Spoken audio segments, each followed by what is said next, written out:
Bonjour et bienvenue sur Super Mama, le podcast qui se veut être une parenthèse douce et pleine de vie dans l'univers complexe et émouvant de la maternité. Chaque mardi, je vous invite à plonger dans les témoignages sincères et authentiques d'une maman qui, avec son cœur et ses mots, partage son parcours, de la grossesse à l'accouchement, en passant par le postpartum évidemment. Mais Super Mama, ce n'est pas seulement une voix qui résonne dans vos écouteurs. C'est aussi une marque pensée avec amour pour vous, ces femmes qui portent la vie et qui ont besoin de douceur.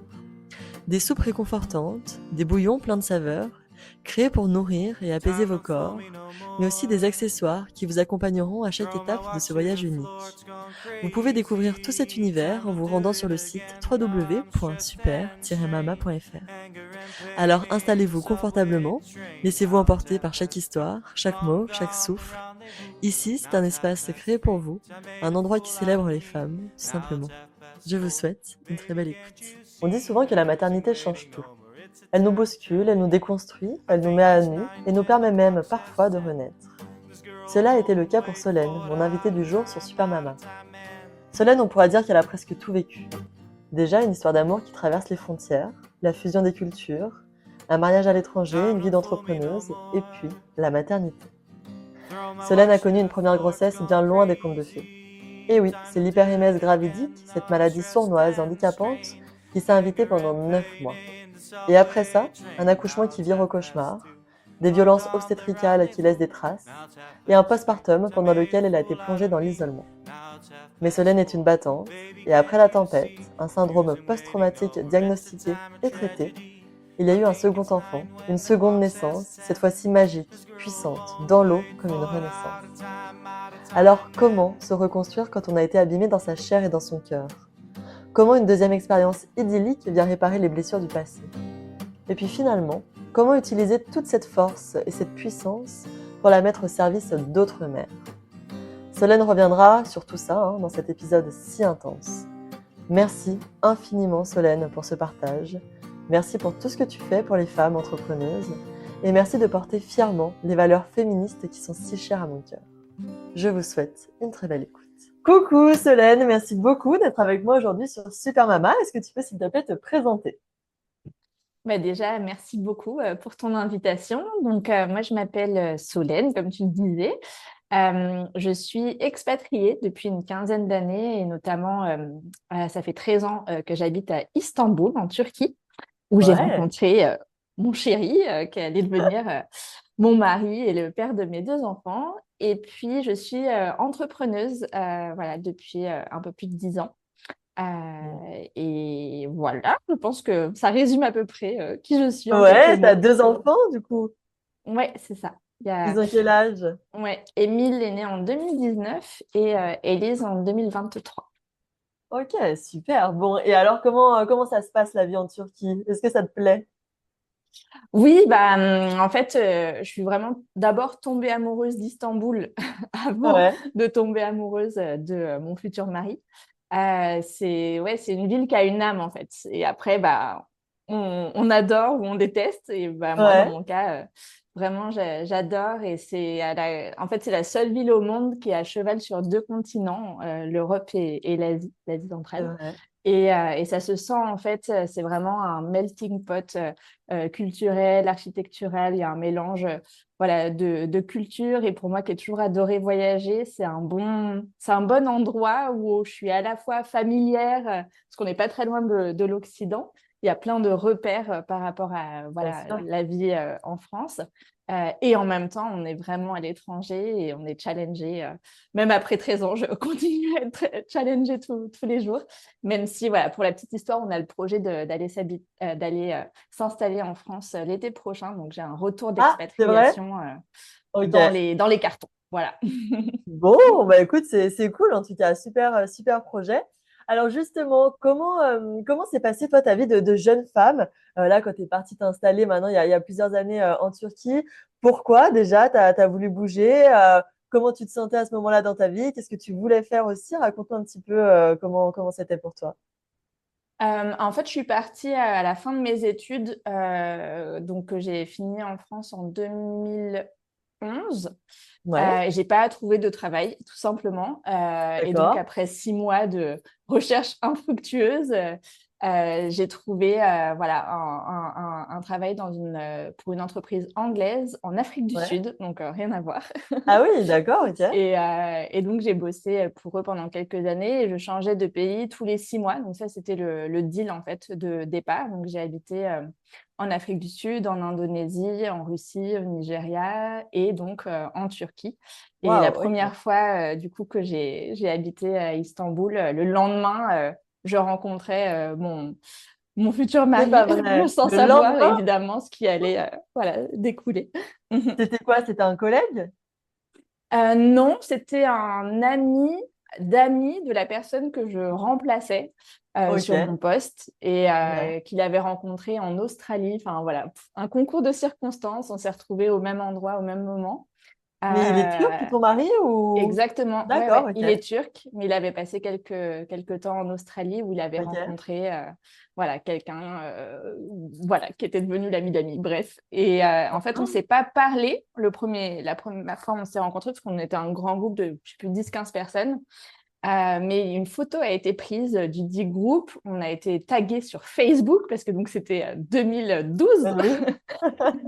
époque Facebook. Mm. Et en fait, on s'est ajouté. Et ensuite, j'avais des notifications de Görkem a liké telle photo d'il y a hyper longtemps.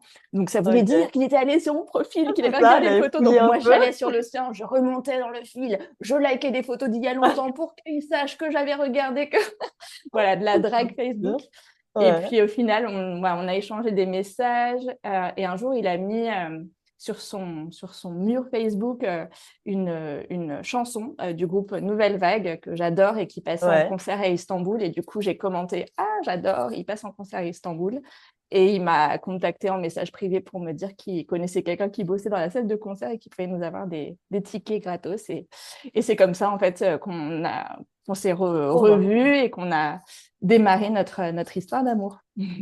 Wow, c'est sympa comme histoire. C'est C'est vraiment- atypique, voilà. Ouais, Et il faut c'est trop savoir que cool. ni lui ni moi étions dans la perspective de rencontrer l'âme sœur parce que moi, il me restait que quelques mois à Istanbul. Comme je le disais, c'était 6 mois dans chaque Ouais. pays, pas un copec de plus. Et lui, il rentrait de l'armée et il venait de rompre avec la copine avec qui il avait été pendant 7 ans. Et Ah donc, il oui. n'était pas du tout dans la perspective de se remettre en couple. Au Mm. contraire, j'étais la petite étrangère de passage. Et pour moi, c'était le beau Turc voilà, Temporaire, quoi. qui me permet d'apprendre à connaître la culture sous un autre angle Tout à fait. et voilà, sans planifier, enfin, sans avoir envie de tomber amoureux l'un de l'autre, on est tombés follement amoureux et du coup, après, on a eu une relation à distance pendant 1 an. Ah, du coup, Puis, toi, t'es parti après, ouais, je t'as suis fait repartie tes six ouais, mois, en ouais, t'es allé où? Ah Russie, oui. puis Ah, Nigeria. Et puis, j'ai négocié en fait avec ma boîte de me reposter à Istanbul. Voilà. waouh! Ah ouais, bah dis donc, sacrée histoire. Donc, au bout de combien de temps vous avez vécu ensemble? Du coup, 1 an à peu près, 1 an et demi? Beaucoup plus longtemps que ça. En fait, quand je suis rentrée à Istanbul, faut savoir qu'il y a quand même des grandes différences culturelles. Ah oui. Et notamment en Turquie, en fait, la plupart des jeunes gens habitent ensemble après le mariage. D'accord. Euh, Moi, c'était hors de question que je me marie avant d'habiter ensemble, parce que Ouais. donc monsieur habitait chez papa-maman Ouais, ouais, et ouais. j'ai une vision quand même assez féministe du couple et je voulais pas être avec un empoté. Mhm. Et alors, il avait l'air assez débrouillard comme ça, mais on On sait sait pas, jamais, oui. on sait Mm. jamais. Donc, j'avais C'est vrai. vraiment besoin d'habiter avec lui. Mais pour lui, habiter ensemble, c'était un énorme engagement. C'était aussi engageant que avoir envie de se marier. Donc, Ah en oui. fait, on a commencé à habiter ensemble en 2017. Donc, ça fait 5 ans qu'on était Ah ensemble. Moi, j'ai waouh. habité seule pendant plusieurs années. Mais D'accord. on se voyait très souvent. Il passait les week-ends chez moi, etc. Mais oui, ça a mis un petit bout de temps. Et puis, une fois qu'on a habité ensemble, que ça a continué à hyper bien se passer, on a rapidement eu envie de se marier et d'avoir des enfants. Trop bien. Bon, et alors, vous avez fait quoi? D'abord le mariage, d'abord les enfants? Comment ça s'est passé? Ouais, d'abord le mariage. Ok, en quelle année? En 2018, voilà, on Ok. s'est mariés le 29 décembre, pour être tout à fait précise. Sympa, c'est rare les mariages d'hiver. Vous êtes mariés à Istanbul? Ouais, on s'est mariés à Ok. Istanbul. On a fait des fiançailles à Paris en juin 2018 pour que mes grands-parents puissent participer. Et Ouais. aussi parce que ça, c'est une des différences culturelles. En Turquie, il y a le mariage, mais il y a aussi pas mal de fêtes avant, dont les fiançailles, qui est une fête importante. Alors moi, à la base, quand j'étais plus jeune, je voulais pas me marier. Enfin, je savais que je voulais avoir des enfants, mais le mariage, c'était pas du tout quelque chose qui m'intéressait. Je suis athée. Enfin, voilà, j'ai Ah grandi dans oui. une famille athée. Donc, Ouais, voilà, c'était ouais. pas voilà, un truc qui me faisait rêver. Donc, encore moins les fiançailles, quoi. C'était pas du tout dans la culture de la famille, on va dire. D'accord. Mais voilà, c'était chouette de pouvoir faire une fête en France. Encore une fois, parce que mes grands-parents étaient vraiment âgés. Et n'aurait pas pu faire le déplacement. Et ensuite, une grande fête à Istanbul voilà, pour notre mariage qu'on a du coup combiné avec le Nouvel An quelques jours plus tard. Donc, c'était top aussi bah, pour tous les amis et la famille qui ont fait le déplacement. C'est génial, c'est génial. Bon, et à ce moment-là, du coup, tu étais jeune mariée, tu étais encore salariée ou là, tu étais déjà entrepreneuse? Non, j'étais déjà entrepreneuse depuis, je me suis lancée en 2014, donc ça faisait D'accord, ah 4-5 oui, ans. Voilà. quelques années, Mm. ouais. Ouais, dans quel domaine, du coup, tu peux nous en dire un peu plus?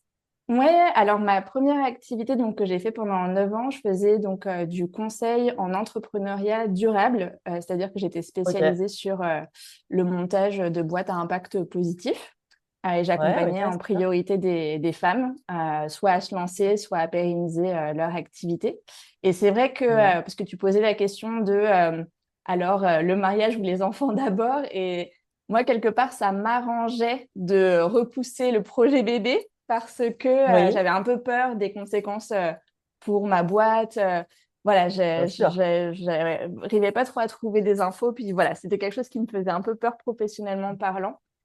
Et du coup, j'en avais parlé quand même avec une amie qui était elle aussi freelance et qui avait eu un enfant quelques années avant. Et parce que, en fait, à partir du moment où on a décidé qu'on allait se marier, moi, ça y est, le désir d'enfant, il était. Ça y est, Ouais, il j'étais était là en là? mode, bon, bah, c'est bon, on sait que c'est. Ouais, on va faire notre vie ensemble. Donc, le désir Hmm. d'enfant, il a joué Ouais, bah ouais, j'imagine. jailli et je lui avais dit, ouais, à ton avis, est-ce qu'on démarre les projets bébés, même si notre mariage, c'est dans un certain temps, parce qu'encore une fois, il y avait les fiançailles, machin, le truc, Oui, on a prévu ça hyper à l'avance. Et elle disait, bah, le truc, c'est que tu sais jamais comment ça va être quand tu es enceinte. Donc, moi, si j'étais toi, j'attendrais le hmm, mariage et ensuite démarrer la grossesse. Parce qu'autant un bébé, ça se délègue, autant quand tu es enceinte, si tu te retrouves alité pendant bien ton mariage, sûr, c'est quand même bête, quoi. ça peut Et arriver. comment te dire qu'elle avait hyper raison parce que j'ai une Ouais, grossesse hyper difficile derrière. ouais, donc tu m'as dit ça. Heureusement qu'elle m'a donné ce conseil. Audrey, si tu nous écoutes, merci à toi. C'est du coup, tu es tombée enceinte quelques mois après ton mariage? Je suis tombée enceinte tout de suite après. C'est-à-dire que j'avais repéré, en fait, j'ai eu mes dernières règles le jour de mon mariage. Ok. Très pratique pour aller aux toilettes avec la grande robe blanche en satin.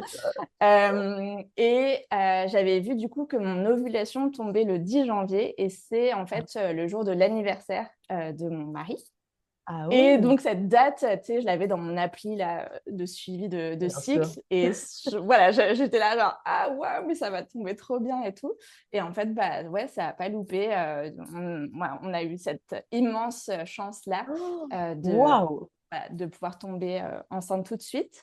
Et enfin, on a été hyper heureux et l'un et l'autre, parce que je sais que parfois, il y a certains couples, quand ça vient très vite, Hmm. qui sont du coup un peu en mode oula, Oui, ça peut être vertigineux, ça peut être hein, même si c'est vertigineux. très Mais rapide. nous, comme Waouh! ça faisait longtemps qu'on maturait le truc, puis en fait qu'on avait attendu avant de lancer les Ouais, essais bébés, en fait, le projet était ultra mûr dans nos têtes. Et on n'a pas eu une seconde d'hésitation, on a sauté de joie tout de suite. oh, vous deviez être trop content là. C'était génial. Un mariage, ensuite tout de suite une grossesse qui arrive.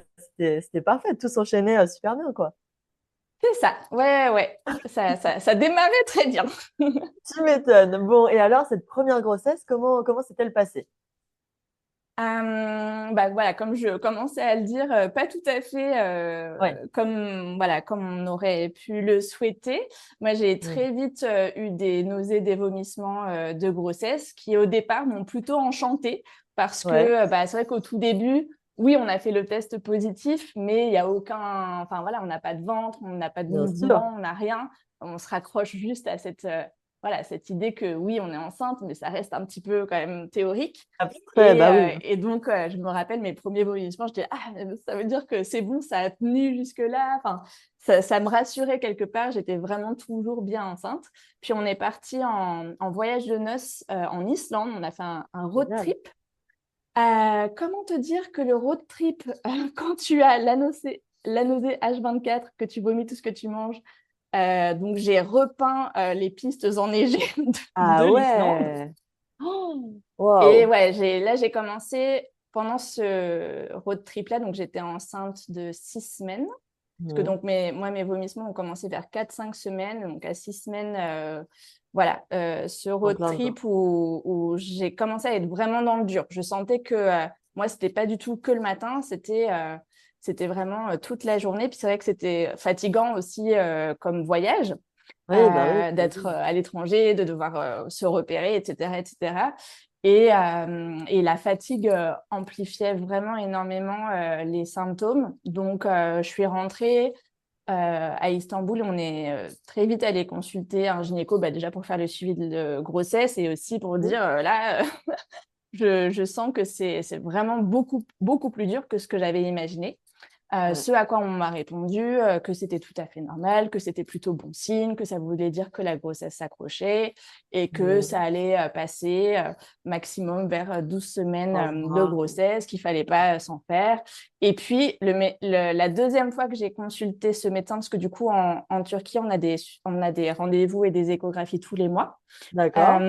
Et lors de mon rendez-vous du deuxième mois, il m'a quand même dit ah peut-être que inconsciemment vous acceptez pas tout à fait cette grossesse, peut-être que vous n'étiez pas tout à fait prête dans votre tête, qu'il y a voilà une ambivalence. Et en fait, moi ça m'a pas du tout parlé parce que comme je te le disais, on n'a pas du tout eu ce truc, ce Oui. vertige à la découverte de la grossesse. Moi j'étais 100% prête dans mon cœur, dans ma tête.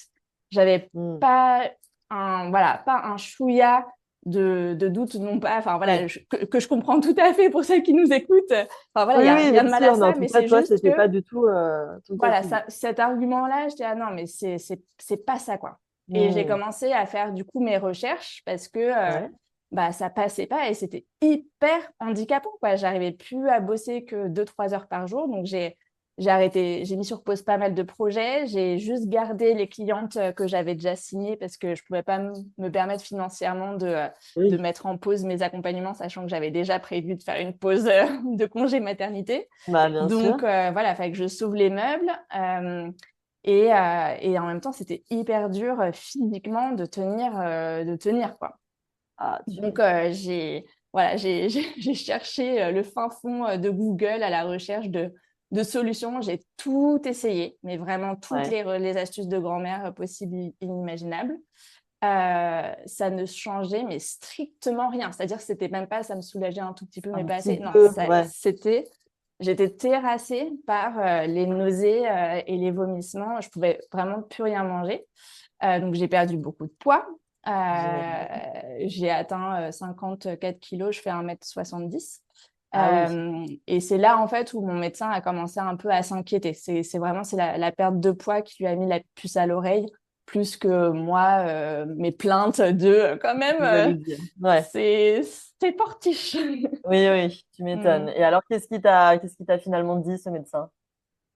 Alors, il a essayé différents médicaments. En fait, il m'a jamais diagnostiqué. Moi, j'ai lu plus tard dans mon dossier HG, donc hyper-MS gravidique, mais lui n'a jamais mis le mot dessus. D'ailleurs, ça aurait dû me mettre la puce à l'oreille. Parce que, enfin, voilà, je trouve que c'est pas très. Tu sais, il y a des médecins qui sont comme ça, qui veulent garder le contrôle et qui Mhm. veulent pas donner les noms des pathologies pour pas que les gens aillent sur Internet. Ah oui, Sauf que moi, en fait, Internet, je l'avais déjà ratissé en long, en large, en évidemment. travers, quoi. Donc, Bien sûr, bah oui. et puis moi, je préfère savoir ce que j'ai, enfin, mettre un mot dessus. Donc, voilà. Donc, je me disais que j'avais peut-être ça parce que j'en avais du coup dans mes recherches entendu parler, Ouais. mais j'étais pas sûre tant qu'on n'est pas diagnostiqué par un médecin. bien sûr. Donc, voilà, il a essayé différents médicaments qui ont au départ pas du tout fonctionné, jusqu'à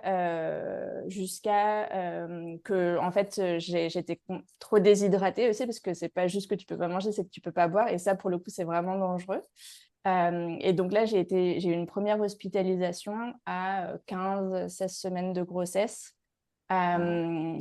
pour faire perfusion et perfusion de médicaments. Parce qu'en fait, le médicament, la molécule qui a bien fonctionné pour moi, je ne pouvais pas l'avaler. En fait, j'avalais le médicament, puis il Ouais, ressortait quelques ouais. minutes Oh plus là tard. là. Donc au final, c'est les perfusions plus que le changement de molécule qui a fait que ça a enrayé un petit peu Agir, la quoi. Ouais. spirale infernale dans laquelle j'étais. Donc voilà, au final, j'ai eu 3 hospitalisations comme ça entre Ah les ouais. 4 et 5 mois de grossesse, à chaque fois 3 jours d'affilée, où tu passes 5-6 heures par jour à l'hôpital à être perfusée pour être réhydratée et pour avoir cette fameuse molécule qui stoppe les nausées, les vomissements. Et ensuite, une fois que, après les 3 hospitalisations, j'arrivais à prendre le médicament D'accord. en gélule. Et du coup, Ouais. j'ai pu survivre grâce à ça. Mhm. Et honnêtement, ça doit être ultra dur psychologiquement, j'imagine. Physiquement, évidemment, mais psychologiquement aussi. Ouais, ouais, ouais, c'est hyper dur parce que, en fait, jusqu'à la 12e semaine, on se dit, bah, on attend, ça va passer, ça va passer. Puis une fois qu'on Ah. a passé le cap, t'as plus d'autres perspectives et tu te dis, ça Ouais, va pas durer 9 mois, quoi. Et tu lis sur Internet que oui, il y a des femmes, c'est pendant 9 mois. Et en fait, ouais, moi, je me dis, mais je vais pas tenir le coup. Et puis, psychologiquement, ce qui était très difficile pour moi aussi, c'est mon activité professionnelle parce que sûr. Ah oui, quand on est entrepreneur, on est amoureux de ce qu'on fait. Enfin, en tout cas, moi, bien c'était mon sûr. cas. Ça me fendait le cœur de me dire que mon activité, elle était en mode minimum syndical, quoi. Mais oui. Et donc, voilà, ça a été vraiment très dur. Mais dans mon malheur, en fait, au fin fond de mon lit, j'ai décidé d'écrire un livre en relation avec mon activité parce que Ok. c'était quelque chose que je pouvais faire entre deux vomis, voilà, pour être tout à fait transparente, Franche. et qui était intellectuel, qui était ambitieux, qui me raccrochait quand même à une forme de OK, bon, je peux pas prendre d'autres clients là, je vais déjà, si j'en perds aucun, c'est pas mal. Non. Mais du coup, voilà, ça me raccrochait à mon ambition.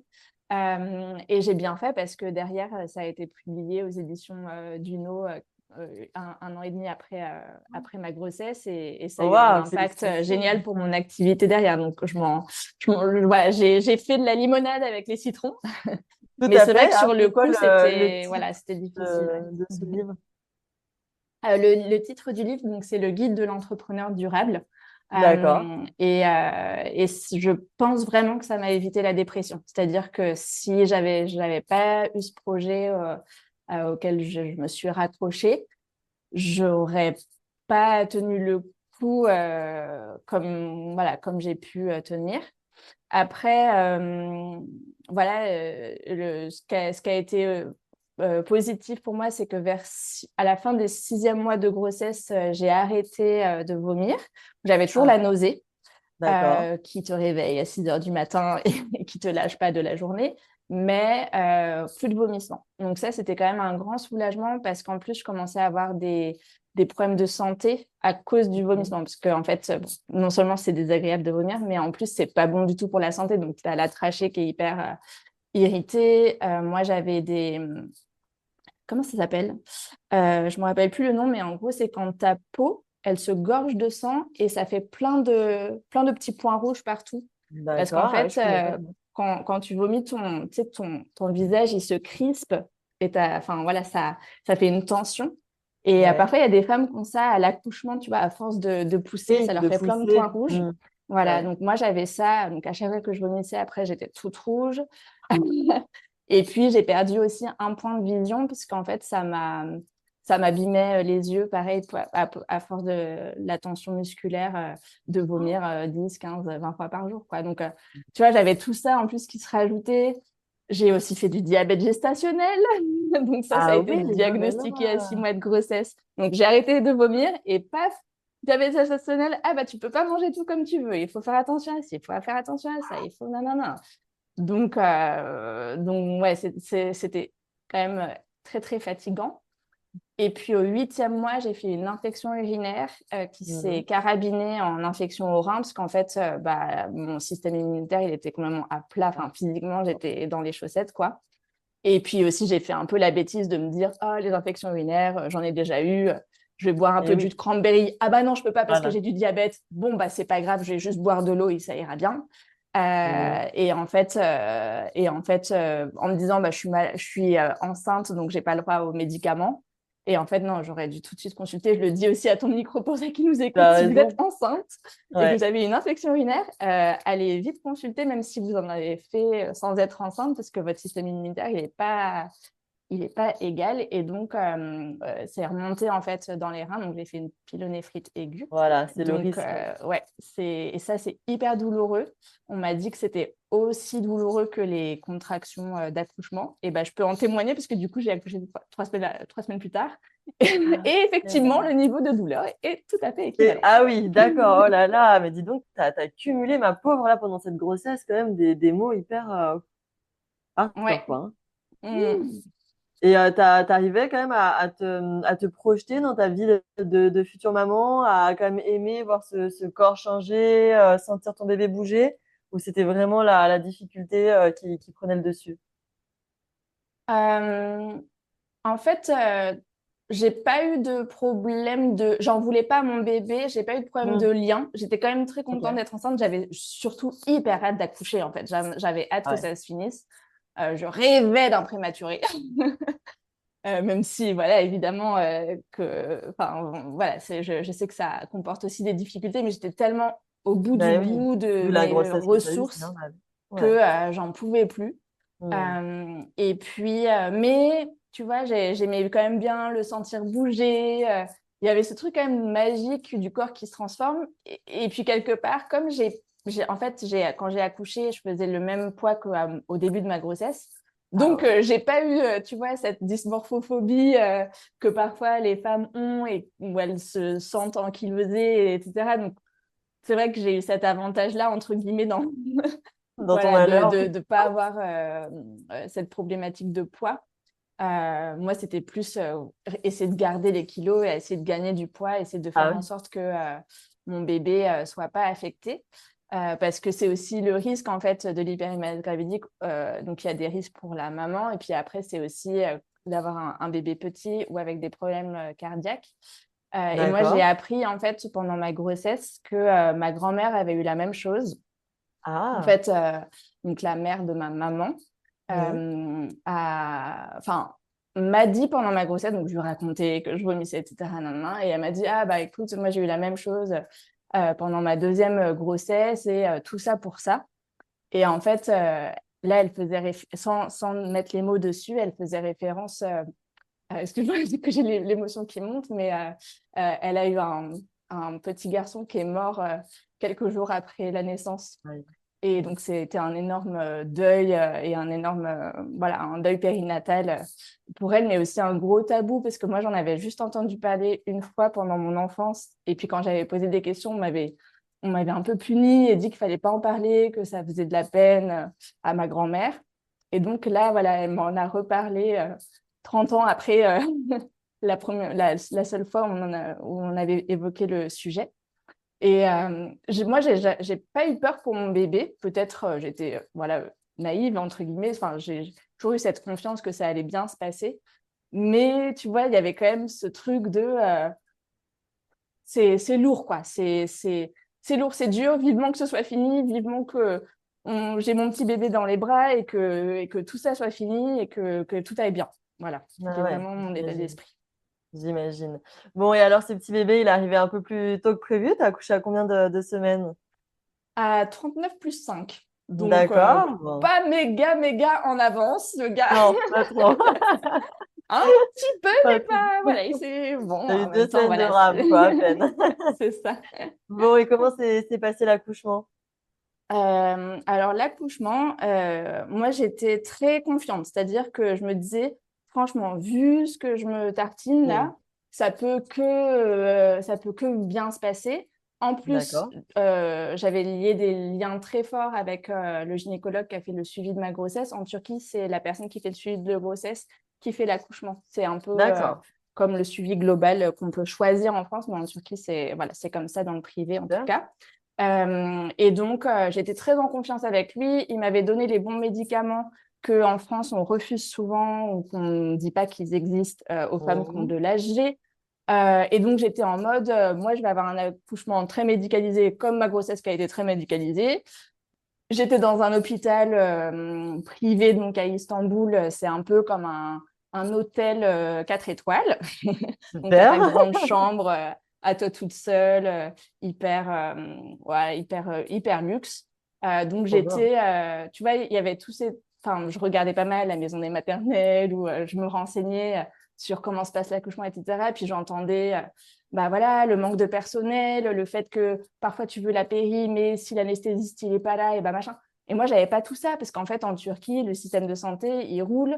Il y a aucune attente quand tu as besoin de voir un spécialiste. Tu vois, pour mes problèmes de yeux, là, Ouais. quand j'ai perdu un point de vision, j'ai appelé, j'avais un rendez-vous pour l'après-midi même Ah pour voir ouais. l'ophtalmo. Ouh, Donc, tu vois, il y a pas du tout ces trucs-là. Donc, trop bien. l'anesthésiste, bah, il sera là, tu vois, mon médecin qui fait mon suivi, bah, il sera là. Donc, tu vois, j'étais hyper en confiance avec Bah oui. le corps médical. Ok. Euh, donc, mon accouchement a démarré, c'était par des contractions.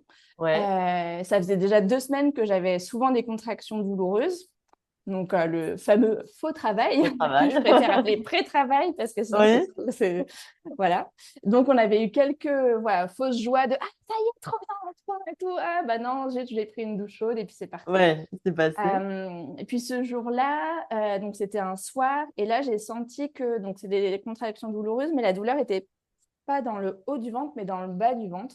Et D'accord. donc c'était différent, c'était plus douleur de règles, et j'étais là, ah, je pense que ça veut dire que C'est c'est ça. bon, quoi.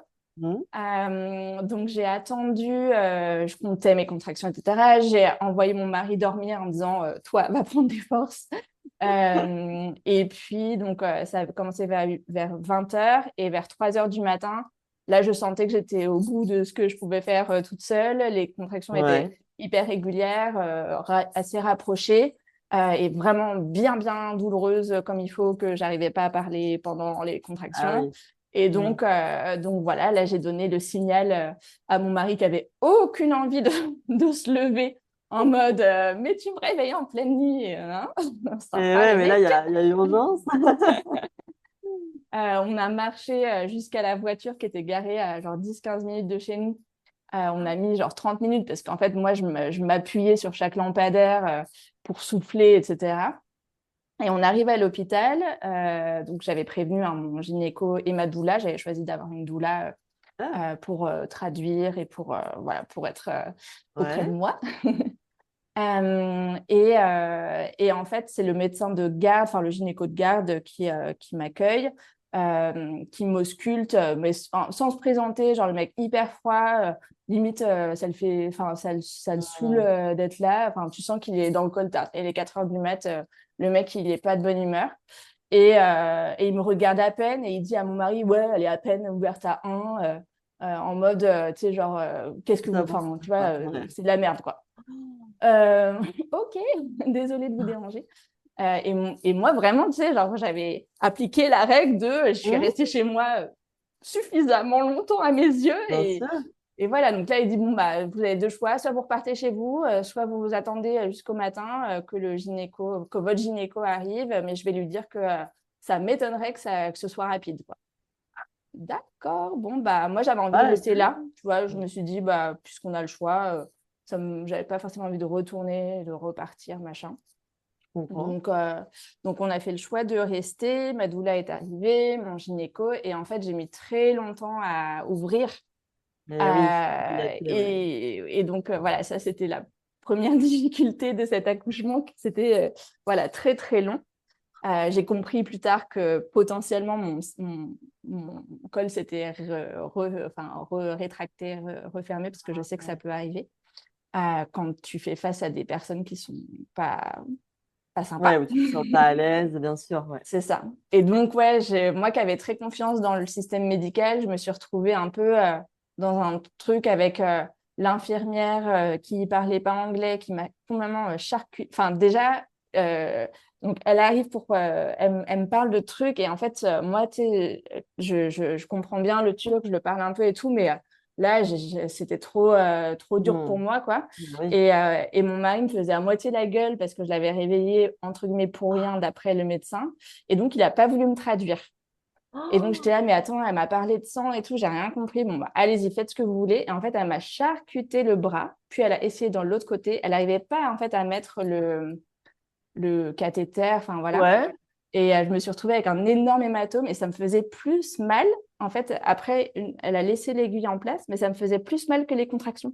Ah ouais, c'est pas Donc, c'était normal. vraiment pas du tout bien posé. Donc, Bah ouais, après, non. j'ai demandé à ma doula qui a fait appel à une autre infirmière qui est venue me reposer le truc à un autre endroit. L'hématome, il a mis 10 jours à s'estomper. Donc, pour dire Ah à oui, quel donc en point. effet, ouais, il y a eu un problème là. Ouais, ouais. Et puis, voilà, j'ai enchaîné un peu les difficultés avec le staff médical.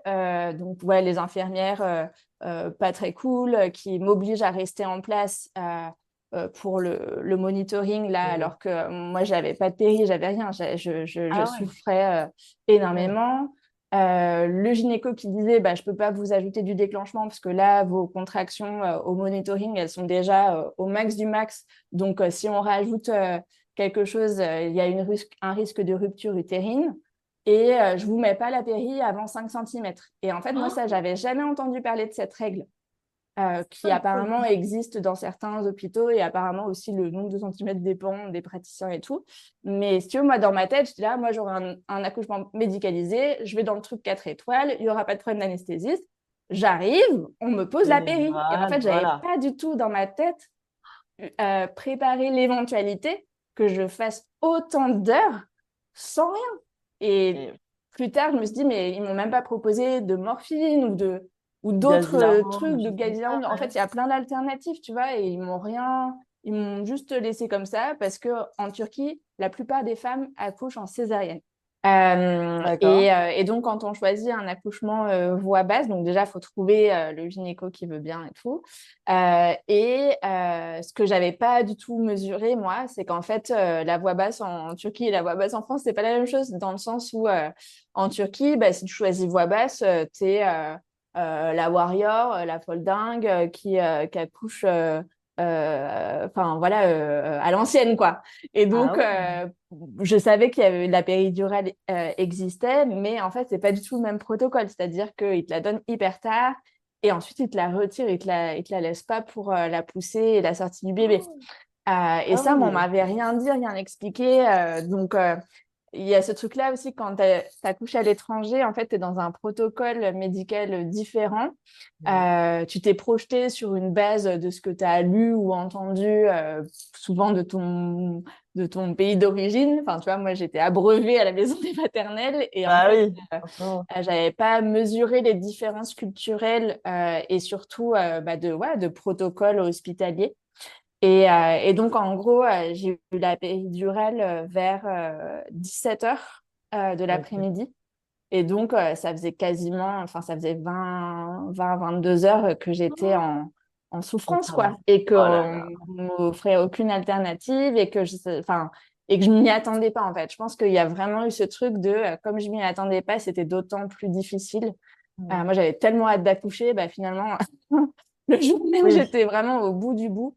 Oh là là. Si bien qu'à un moment donné, mon esprit vagabondait. Enfin, tu vois, j'ai senti une sorte de dissociation. Je suis un peu sortie de mon corps et j'ai voulu que mon bébé meure. Tu vois, j'ai pas eu la peur de mourir ou la peur que mon bébé meure. Je l'ai souhaité. Je me suis dit, non, mais sinon, on n'a qu'à le tuer. Et puis comme ça, voilà. Sauf qu'en fait, quand le bébé meurt à l'intérieur de toi, il faut quand même accoucher. Donc ça ne change rien. Bien Mais tu sûr. sais, genre, Mais t'as eu ça cette m'a pensée-là. apaisé mentalement de me dire, non, mais sinon, c'est pas grave, Ouais. je refais les 9 mois à vomir H24. Là, je préfère, je Hmm. préfère la grossesse à l'accouchement. Et c'est pour dire à quel point j'étais en souffrance. Ah ouais. par rapport à ce que je vous ai déjà raconté de ma grossesse. Donc, ouais, c'était vraiment hyper éprouvant. J'ai aussi eu des violences obstétricales. Ok. Euh, donc, bah, tout à l'heure, je parlais du mec qui te parle à peine, qui te fourre les doigts pour te dire que t'es nul parce que t'es même pas ouverte à plus de un. Donc, ça fait déjà partie de ça. Mais j'ai surtout eu, en fait, enfin, il y en a eu plusieurs, mais du coup, l'une d'elles, c'est une infirmière qui, ne parlant pas anglais, euh, ne m'a ni demandé mon consentement, ni expliqué ce qu'elle faisait. En fait, elle était venue pour raser le pubis. En cas de césarienne, D'accord. en fait, en Turquie, on te rase Ok. pendant que tu es en train pendant ta phase de travail. Bon, pareil, un protocole qui est différent. Et en fait, elle m'a tourné les jambes pendant qu'elle, enfin, donc elle me montre, je vais te raser et tout, donc ça, d'accord. Donc je m'allonge, voilà, je la laisse faire son truc. Ouais. J'étais toute nue et en fait, elle me tourne et elle m'a mis un suppositoire dans les fesses, mais sans me prévenir. Et en fait, bah ouais, enfin, pour moi, ça, c'est une violence obstétricale parce que Ah bah il oui, oui, en y a effet. quelqu'un qui met un doigt dans ton anus sans Comme te ça, prévenir, sans te quoi. prévenir, sans... Ah non, mais c'est incroyable. Ah ouais. Ouais. Et je pense que c'est parce qu'elle parlait pas. Elle s'est dit c'est une étrangère qui parle pas turc, alors que si. Et parce qu'elle parlait pas anglais, elle s'est dit qu'elle allait tout faire Oui, non, sans mais parler, bon. tu vois. Oui, Et tu communiquais avec les gestes expliqués quand même. ouais. Et donc ça a été hyper violent. Enfin, je me rappelle d'avoir Oui. fait comme ça. Bah oui. Et en plus, derrière, elle disait, parce que du coup, ils ont fait re-rentrer mon mari et la doula qu'ils avaient demandé à faire sortir comme j'étais toute nue. Et, D'accord. euh, et ils les font re-rentrer. Ils disent, faut qu'elle garde le plus longtemps possible, faut qu'elle garde le plus longtemps possible. Mais j'arrivais, enfin, pour moi, ça a été un peu explosif. Désolée de rentrer dans les détails un peu gore. Mais, et donc, bref, enfin, il y en avait, enfin, c'est, en gros, voilà, tout est sorti dans la salle de bain sans que j'ai le temps d'aller aux toilettes. Et j'étais là à éponger avec mon mari qui m'a aidé à nettoyer. Ah Parce que, non, mais enfin, ma tu vois, le pauvre. truc hyper humiliant. Et en fait, sur le coup, Ah oui, non, bah tu oui. réagis de manière automatique. Tu penses pas, attends, mais ça, c'est pas normal, etc. Parce Bien qu'en fait, sûr, tu es t'es en dans plein l'action. dedans, tu es dans l'action. Et c'est plus tard, tu vois, que je me dis, mais en fait, ça, c'était humiliant. Mais en fait, ça, c'est des violences obstétricales. Mais en fait, ça, c'est Bien limite sûr. viol, en fait, quand Ah tu bah pénètres complètement. quelqu'un par surprise, c'est la définition du viol. Donc, même si je sais qu'elle avait aucune intention sexuelle, hein, cette dame, c'est viol. Mais voilà, donc c'était vraiment très Ah ouais. hardcore, vraiment accouchement hardcore. Finalement, j'ai enfin eu la péridurale, donc ça, c'était l'immense soulagement de la terre, du monde. J'imagine. J'ai plané dans ma tête, dans mon corps, partout. Enfin, c'était génial. Au bout de deux, Ouais. trois heures, elle s'est latéralisée et on m'a jamais redonné de dose, malgré mes demandes. On n'arrêtait pas de me dire, D'accord. oui, oui, on va la remettre. C'est normal si ça se latéralise, ça peut arriver. Vous inquiétez pas, on va en remettre, on va en remettre. Et on m'en a jamais remis. Ah oui, donc t'as été vraiment... On t'a pas écouté, quoi, finalement, pendant tout cet accouchement. Mm. C'est fou d'entendre des trucs pareils, quoi. Ça me révolte. Bah ouais, ouais, ouais, il y a ce côté révoltant, tu as raison de le dire. Et puis, ouais, c'était aussi, voilà, il y a le côté, ce qui s'est passé, et il y a le côté, j'étais pas préparée à ça parce que j'étais hyper en confiance par rapport au côté médicalisé de l'accouchement et de l'hôpital dans lequel j'étais, du médecin que j'avais, etc., qui s'est avéré, en fait, pas du tout formé à la physiologie d'un accouchement par Ah voie non, mais basse, c'est quoi. sûr. Ouais. Oh, oh Donc là. voilà, ça c'était vraiment très dur. En plus, mon mari qui s'impatientait, qui n'a pas été top hein, pendant l'accouchement, j'ai déjà un petit peu, j'ai Hmm. un peu balancé déjà tout à l'heure. Mais surtout, en fait, il a appelé sa famille qui ont débarqué à l'hôpital et Oh qui, non. une fois que j'ai eu la péri, sont venus me rendre visite. Oh Donc non. j'avais la belle-sœur, le beau-père, la belle-mère, la meilleure amie de la belle-sœur, mon beau-frère. Enfin, c'est genre toute la smala Dans qui la salle débarque d'accouchement? dans la salle d'accouchement. Non, mais c'est du délire. Ouais. Et en fait, en Turquie, ça se fait beaucoup d'avoir de la famille pendant l'accouchement. D'accord, ok. Moi déjà, j'avais pas envie qu'il soit là après parce que en fait, Oui. c'est que on a que 24 heures à l'hôpital en Turquie. Le Ouais. séjour à la maternité est très, très court. Et on m'avait déjà dit, les visites, tout ça, c'est fatigant, vaut mieux pas tout ça. Donc, moi, j'avais eu envie qu'ils viennent pas après l'accouchement. Et Mhm. d'ailleurs, C'est encore moins on avait prendre. booké une chambre double. Donc, c'est une chambre avec une petite porte et une autre pièce avec un canapé et tout ça pour les visiteurs. Et comme ça, la maman peut se reposer tranquille. Et donc, Ok. pour moi, c'était clair que le deal était passé, que en fait, j'avais pas effectivement précisé le fait que je ne voulais pas de la famille pendant l'accouchement parce que ça m'était même pas venu à l'idée que ce serait une éventualité. Bien sûr, je comprends, ouais. Et il a aussi une différence culturelle, truc que j'ai pas anticipé. Slash mon mari qui s'est pas dit que si j'avais pas envie de les voir après, j'avais sûrement encore moins envie de les voir pendant. Donc, euh, donc voilà, c'était long, éprouvant. J'ai été pas assez soutenue ni par mon mari, ni par cette belle famille qui se pointe Hmm. dans un accouchement voix basse. Alors, pour les césariennes programmées, peut-être qu'effectivement, ça peut faire sens. Dans un accouchement voix basse, ça n'a vraiment aucun intérêt, si ce n'est de faire en sorte que le col ne s'ouvre pas aussi vite qu'il pourrait, parce que tu n'es pas du Bien tout en sûr. confiance, en fait. Ah bah non, Donc, là, t'es moi, pas c'est du tout vraiment dans un ce qui s'est environnement passé qui pour moi. Ouais. favorise. Mm. Oh là là, bon, et finalement, ton col, il s'est quand même dilaté complètement ou pas? Ouais, il s'est dilaté complètement. Et donc, vers minuit, Waouh, on est parti en... Non, 11h30, un truc comme ça, minuit moins le quart. Mon fils est né à minuit 10. d'accord. J'étais dilatée complètement. Il m'a un petit peu percé la poche des os, qui, quelques temps après, s'est complètement fissuré et puis et a éclaté, je sais pas comment on dit. Ouais, Et ouais, ouais. puis, donc c'était à ce moment-là où je commençais à dire, là, la péridurale, je commence à vraiment plus du tout la sentir. Ah oui, oui, mais vous inquiétez pas, on en remettra tout à l'heure.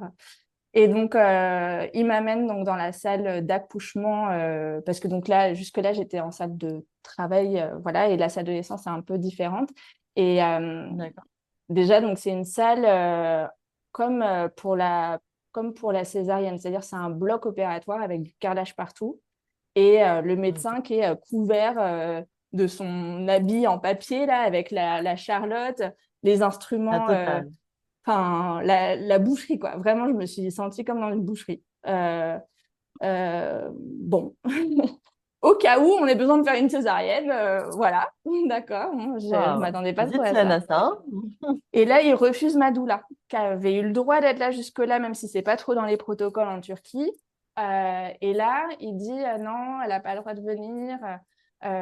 J'avais dit oui pour le travail, mais on le fait jamais pour l'expulsion, enfin pour la partie, voilà. Donc on était hyper surpris avec mon mari parce que on avait négocié ça et voilà. Du coup, mon mari s'engueule avec lui, part.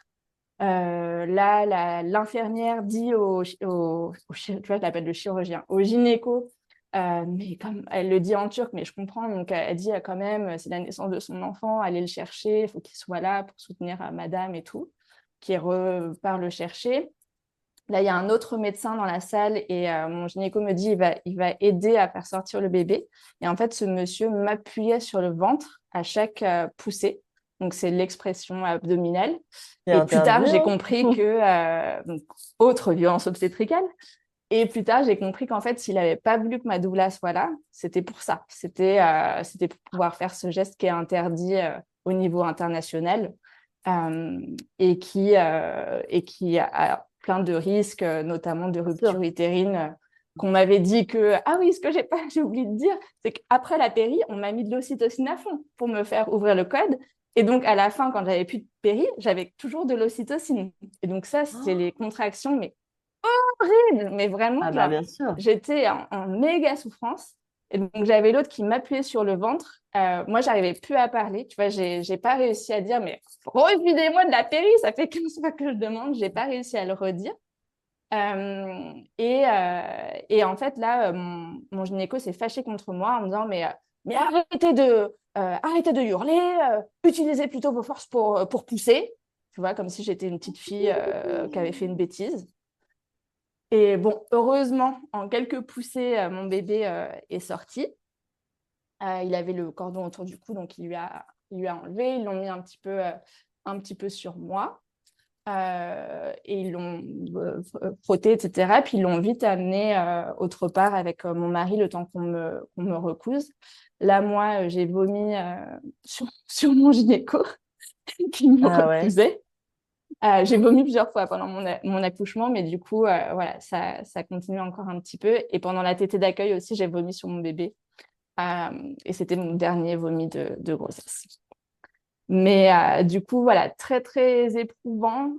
J'étais complètement ouais, en dehors de mon corps. Immense souffrance physique, psychique aussi. Ah oui. Voilà. Et puis, l'allaitement hyper difficile à mettre en route. On a pincé mes tétons pour faire sortir le petit bout là et enfourner dans la bouche de mon bébé. J'avais l'impression qu'on me maltraitait. Enfin, pas du tout physio. On me l'a pas laissé très longtemps avec moi, donc on n'a pas vraiment fait de peau à peau. On m'a recousu pendant genre une demi-heure. Et puis, je demandais, mais du coup, il y a combien de points là? Ah, un seul, un seul. Ah bon, un Hmm. seul point qui met une demi-heure, Une c'est bizarre demi. quand même. Ouais. Plus tard, j'apprendrai que j'en ai eu 23 parce que donc j'ai eu Oh, aussi une épisiotomie à vif parce que donc j'étais plus sédatée. Pour non, mais recoudre, là, voilà, pour recoudre, il m'a mis comment ça s'appelle? La péridurale. J'ai eu ma deuxième dose ah, de péridurale t'as eu pour droit. recoudre l'épisiotomie. 23 Donc, points. ouais, 23 points.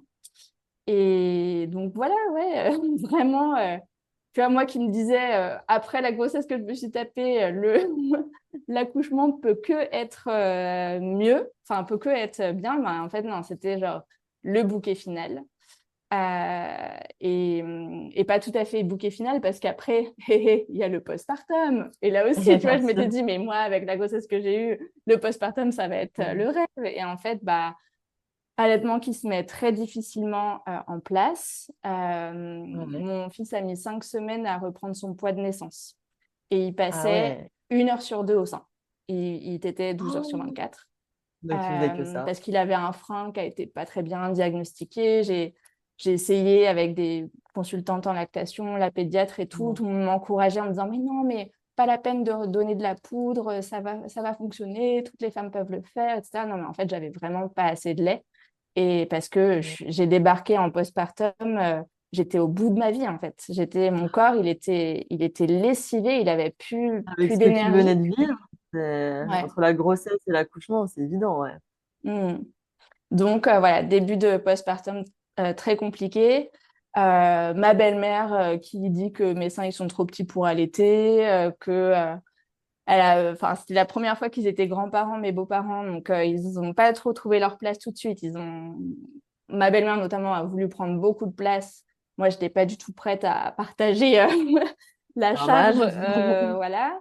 Donc, je voulais pas me faire autant aider que ce qu'elle voulait, même si en fait, peut-être qu'au fond, elle avait raison, mais je n'aimais pas du tout la façon dont elle s'occupait de mon bébé. Donc, voilà, par exemple, elle le mettait sur le côté. Moi, j'ai la peur bleue de la mort subite du nourrisson par rapport Ah oui. au deuil périnatal qu'il y a eu dans ma famille. Donc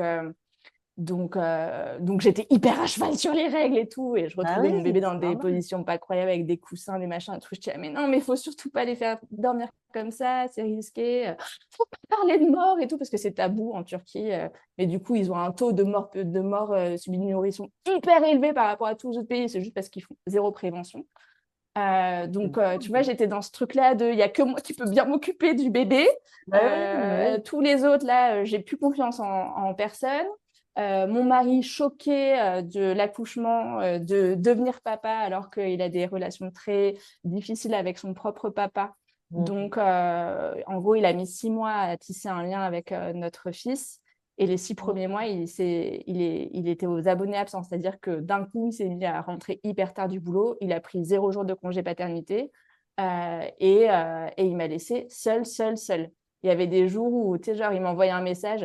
Ah, j'ai rendez-vous chez le barbier, machin. Et moi, je disais, ah, putain, j'ai pas pris de douche. Je me suis limite fait pipi dessus parce que je peux pas poser mon bébé. Il pleure dès que je le laisse et il veut tout le temps être au sein.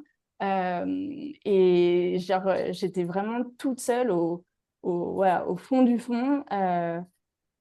Je me suis Ah ouais. engueulée avec ma belle-mère parce que je lui ai fait cette remarque sur la mort subite du nourrisson qu'elle n'avait pas mis dans la bonne position, Émile, et du coup, elle a claqué la porte, elle ne nous a pas parlé pendant 2 semaines. Oh là là, non, Enfin, vraiment l'angoisse, quoi. Et mais du coup, c'est là, ma peau, c'est horrible. ouais, du coup, pas mal de symptômes ont commencé parce que enfin, une des raisons pour laquelle je voulais témoigner sur ton podcast, c'est que plus tard, j'ai été diagnostiquée d'un syndrome post-traumatique. Et donc, en Ouais. postpartum, j'ai eu pas mal de symptômes et j'ai pas tout de suite compris ce que c'était. Et j'ai presque cru à une dépression du postpartum, parce que ça, pour le coup, on en parle beaucoup. Mais le Oui, c'est syndrome vrai. post-traumatique, moins. Et en fait, ça peut aussi arriver, notamment en cas de violence obstétricale ou voilà, de naissance qui se passe pas comme prévu. Enfin, ou en tout cas, pas comme on avait imaginé. Donc voilà, c'est là que aussi il y a eu pas mal de choses qui se sont mis en place. Donc cette hypervigilance avec mon bébé que moi, j'arrivais pas du tout à déléguer. Et en même temps, phobie d'impulsion, c'est-à-dire que dans ma tête, je me voyais le balancer dans les escaliers ou le jeter par la fenêtre ou lui planter des couteaux.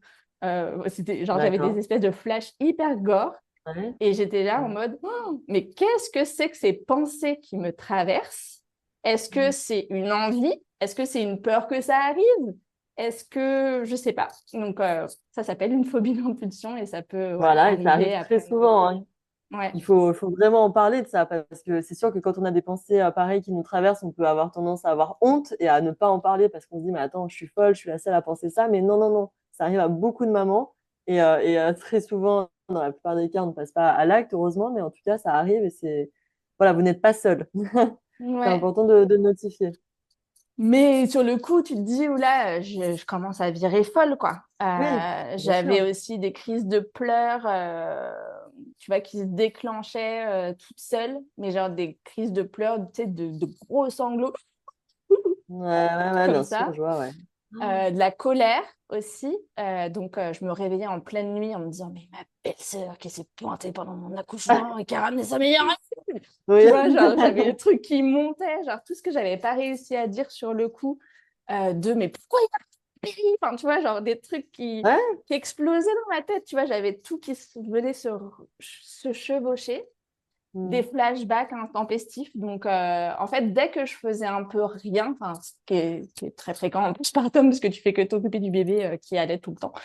Dès que mes pensées vagabondaient, paf, j'avais des flashbacks de mon accouchement. Et dès que j'y repensais, je pleurais, ou j'avais ces accès de colère, ou dès que je marchais dans la rue 5 minutes, voilà, dès que mon esprit vagabondait. Donc, je m'occupais. J'écoutais de la radio, des podcasts, Mm. j'essayais de lire un livre. Bon, alors, tu sais, quatre paragraphes, pas quatre paragraphes, mais voilà, il fallait que je sois occupée parce que sinon, je ne pouvais pas. Et puis, vaginisme, donc c'est quand on ne peut plus avoir de pénétration Ouais, vaginale. oui, Ça, je m'en suis rendu compte pendant un examen gynécologique après mon accouchement, parce que impossible d'accord. enfin, pour le médecin D'insérer un d'insérer quoi que ce spéculum ou soit. quoi que ce soit. Ouais. Ouais. Et après, quand on a voulu reprendre une activité sexuelle avec mon mari, j'avoue que c'était pas par envie, j'avais pas la libido qui allait au plafond. J'imagine. C'était plus par J'imagine. curiosité. Enfin, ouais, je me demandais comment ça allait être, qu'est-ce que ça allait faire. J'avais quand même cette énorme cicatrice et tout. Donc, puis je me disais que ça allait être hyper distendu. Et en fait, c'était tout le contraire. C'est-à-dire que j'avais l'impression d'avoir un os qui s'était déplacé. C'est comme quand Ah, tu touches ton ton coude? coude et que tu Ouais. sens à l'intérieur de tout dur quoi, sous la peau. Bah, vraiment, Oh, je me suis dit, ça se trouve, je me suis déplacé je sais pas, le ouais, bassin. quelque Enfin, il y chose. a un Ouais. truc. Et en Oh, fait, non, c'est les muscles qui se contractent hyper, hyper dur et rien qui passe. c'est Euh, fou. et donc ça, voilà, c'est bah, la trahison qu'il y a eu entre nous pendant cet Et oui, accouchement et avec le staff médical aussi. Et puis vers 3 mois et demi, mon bébé a commencé à faire ses nuits, d'accord. mais pas moi. C'est-à-dire que moi, je me réveillais 2, 3 fois par nuit avec ces accès de colère, ces crises de larmes que j'étouffais sous les draps. Et voilà, ces flashbacks incessants. Et là, je me suis dit, OK, donc insomnie, grosses larmes, j'arrive pas à dormir, je fais que pleurer. Peut-être que je fais une dépression. Donc, c'est là, en fait, où j'ai consulté en me disant, entre la grossesse, l'accouchement, le postpartum, J'aime beaucoup. il y avait un espèce de gros nœud. Ouais. Et du coup, on a tout détricoté cette pelote avec la psy qui a fait mon suivi. Et je crois que c'était à la deuxième ou la troisième séance où elle m'a dit non, ce que vous avez, c'est pas une dépression, c'est un syndrome post-traumatique. Une Ok. dépression, il y a une perte de confiance en soi. Et puis, ça peut aussi affecter le lien avec le bébé ou la Oui, capacité ou l'envie de s'en occuper. Et moi, tout à j'avais fait. pas du tout ça. J'avais pas de perte de confiance en moi et j'avais pas de perte ou de difficulté d'attachement avec mon bébé. Par contre, D'accord. les flashbacks, la colère, les pleurs intempestifs, le vaginisme, ça peut en faire partie, même si c'est pas obligatoire. Tout ce qui est, voilà, cette fragilité émotionnelle et les insomnies, et ben, c'est un syndrome C'est dû, ouais. post-traumatique, comme les gens peuvent avoir quand ils ont vécu la guerre ou un attentat ou un truc comme ça. C'est le cerveau qui n'arrive pas à ranger à la bonne place. Oui, Et à ce qu'elle me traiter dit, l'information à et traiter à l'archiver, l'information. quoi. Ouais. Ouais. Donc, elle revient, elle revient, elle revient. Et puis, ce qu'elle me disait aussi, c'est que ça arrive quand on est dans une situation de vie ou de mort et que il y a un imprévu ou qu'on est surpris ou déçu ou choqué. D'accord. Et l'accouchement, c'est par définition vie ou mort. Enfin, c'est plutôt vie La- que mort dans la Oui, mais en majorité tout des cas, cas, là, mais on c'est une côtoie de proche aussi intensité, la mort à ce moment-là, hein. c'est ça. Et donc, Ouais. c'est un moment de vie d'une intensité extrême Mm. pour le cerveau, pour le corps. Et si on est déçu ou qu'on est choqué ou qu'on est surpris, et ben, ça peut derrière engendrer cette dissociation Ouais. et tous les symptômes qui s'en suivent. Et sans, voilà, sans aide, ça ne se remet pas tout seul. C'est-à-dire que, parce que parfois on se dit, bon, bah voilà, au bout d'un an, 2 ans, 3 ans, bah non, en fait, si on ne fait pas de travail dessus, voilà, il faut aider le Ne cerveau en résorbe fait à pas. re-ranger les choses au bon endroit. D'accord. Et alors, comment elle t'a aidé justement? C'est juste avec des discussions comme ça? Est-ce qu'elle t'a donné des outils? Est-ce que tu as testé des méthodes? Comment ça s'est fait? Ouais, en fait, j'ai eu plusieurs suivis parce que elle, il se trouve qu'elle est partie en congé maternité pas très longtemps après le Ok. début de notre suivi. Mais donc déjà, elle m'a donné des somnifères Ok. parce que donc j'avais ce problème Entendu. d'insomnie et elle me disait en gros, c'est le cercle vicieux, c'est-à-dire que moins on dort, moins on dort. Et à un moment, il faut casser le Ouais. truc.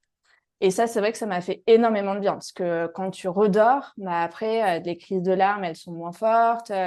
Tu vois, t'es quand même mieux armé pour tout le reste. Donc, ça a été D'accord. la première étape. Un peu plus tard, donc en séance, on redétricotait tout, on rangeait tout. Elle mettait des mots, elle disait non, mais ça, c'est pas normal. Ça, c'est au sens légal, c'est un viol. Ça, c'est des violences obstétricales. Ça, c'est une trahison. Ça, c'est de l'humiliation. Ça, c'est machin, ça, c'est truc. Et ça me D'accord. permettait de me dire ah ouais, ok, en fait, oui. Certes, mon accouchement s'est bien passé, mon bébé est né en vie, j'ai quand même échappé à la césarienne. Donc, tu vois, j'avais ce truc de, bah, voilà, c'était dur, c'était long, mais quelque part, bah, j'ai accouché par voie basse comme je voulais, donc de quoi je me plains. Donc, Oui, il y avait mais ce à truc quel de point? ouais, mettre des mots et dire que non, en fait, c'était vraiment pas OK. Hmm. Euh, et puis, au bout de quelques séances, elle m'a aussi proposé des antidépresseurs. Et là, pour le coup, c'est moi qui ai refusé. Parce que, comme elle m'avait dit que c'était pas une dépression, je voyais D'accord. pas pourquoi je prendrais des antidépresseurs. Moi, j'ai pas très peur des médicaments, mais les médicaments pour, voilà, pour la santé Peut-être. psychique, Mhm. ça, je sais pas pourquoi j'ai peur. Et ça a coïncidé avec le fait que de toute façon, elle partait en congé. Donc, je me dis, tant mieux. Je change. Et en fait, j'ai trouvé une thérapeute spécialisée dans les accouchements traumatiques avec qui j'ai fait Ah, ok. un super travail où elle m'a aidé à, voilà, à retracer mon histoire et à écrire un récit de naissance qui soit pour mon bébé. Un récit de naissance qui occulte pas les aspects négatifs, mais qui fait aussi la part belle au positif. Parce que D'accord. c'est un peu ce qui est difficile dans les accouchements traumatiques, c'est que tu vois plus que le négatif. Et Bien sûr. Et du coup, il y avait ce truc-là aussi de ne pas vouloir le traumatiser lui ou de, de pouvoir Ouais, un bien jour lui sûr. raconter sa naissance, qui reste l'événement, un des événements les plus heureux de ma vie. Donc voilà, il y a ce truc-là aussi de on m'a volé, on m'a volé ce moment. Hmm. Donc, pardon, j'ai à nouveau les émotions Bah qui non, montent, mais je mais comprends, j'ai les frissons également, ouais. donc elle m'a vraiment aidée à, voilà, à retisser l'histoire, à remettre les choses à leur place et à pouvoir euh, dénoncer ce qui s'est passé, écrire une lettre à mon mari, écrire à mon gynécologue pour les mettre devant D'accord. aussi leur part de responsabilité Responsabilité, bien dans sûr. le traumatisme que je me suis traînée après pendant un an. Voilà, le gynéco, il a répondu après que mon mari l'ait menacé au téléphone et il a répondu à mon mail uniquement sur les parties légales, c'est-à-dire l'infirmière qui m'a charcuté le bras, la péridurale qui m'a donné, mais pas trop, mais un peu quand même, en disant bah oui, mais c'était pour pas ralentir le travail qui était déjà bien lent, etc. Mais par contre, l'expression abdominale, tu vois, il a pas répondu parce que donc pour moi c'était la preuve qu'en fait il savait très bien, il le savait qu'il n'avait pas le droit. Ah, hmm. Sinon, il l'aurait écrit dans son mail, l'expression abdominale, c'était pour aider votre accouchement. Non, non, Bien non. sûr. Donc, j'ai eu ma confirmation que oui, c'était voilà, c'était des violences obstétricales et qu'il le sait très bien. Et ton Mon mari? mari, ouais, j'ai eu un peu besoin d'aide parce que pour le coup, j'étais hyper. En fait, bon, il a eu ses propres difficultés et c'était, voilà, il se plaignait beaucoup, par exemple, d'être très fatigué parce qu'en fait, lui, il a fait une dépression parallèle de la mienne, enfin, de mes difficultés à moi. Au même Euh, moment, à l'arrivée de votre fils? oui, ouais. En fait, Ok. il a vraiment eu du mal à devenir papa, voilà. Hmm. Parce qu'il a une histoire avec son père qui est très compliquée. Et, D'accord. et donc, le fait de devenir papa d'un petit garçon, c'était vraiment dur pour lui, d'où l'évitement qu'a été le sien. Il passait ses week-ends à aller acheter ou remplacer des machines à laver, alors que, tu sais, genre, moi, j'avais envie qu'il soit là, quoi, voilà. Ah, bien sûr. Il s'est mis à avoir énormément de travail, alors que, enfin, bon, voilà. Mhm. Et surtout, il se plaignait énormément d'être fatigué, d'être machin et tout. Et en fait, ouais, j'avais cette image de j'ai couru un marathon, tu étais assis sur ta chaise en plastique et tu viens dire ah là là, qu'est-ce que j'avais chaud, ah là là, j'ai mal aux fesses, Oui, ah puis ouais. j'avais fini ma bouteille d'eau et puis machin et puis truc et moi, moi, Hmm. moi, moi, moi, moi, moi. Et pas une Ouais. seconde, tu te dis, mais enfin, et Solène, Et quoi, et toi, elle est bien toute sûr. seule à l'étranger, enfin, t'es mon seul. Tu vois, On peut le t'es refaire, ma bah oui. famille, t'es ma seule famille, Hmm. et sur place en tout cas, et t'es pas là pour moi. Et ça, c'était vraiment difficile. Et en même temps, tu vois, la thérapeute, elle m'a aidée à pas complètement l'acculer Ouais. et à aussi pouvoir lui dire les choses qu'il faisait bien, etc. Et lui, voilà, pouvoir lui exprimer quand même ma version des choses et en même temps entendre lui sa souffrance, le comprendre lui, ce que j'avais beaucoup de mal à D'accord. faire. Ouais, bah oui, j'imagine. Et au final, il a commencé, petite astuce pour nos auditrices aussi, il a commencé à vraiment s'impliquer auprès de notre fils et à être un papa plus présent et pour moi et pour notre bébé. Quand j'ai commencé à lui donner plein de compliments sur tout ce qu'il faisait bien. C'est vrai.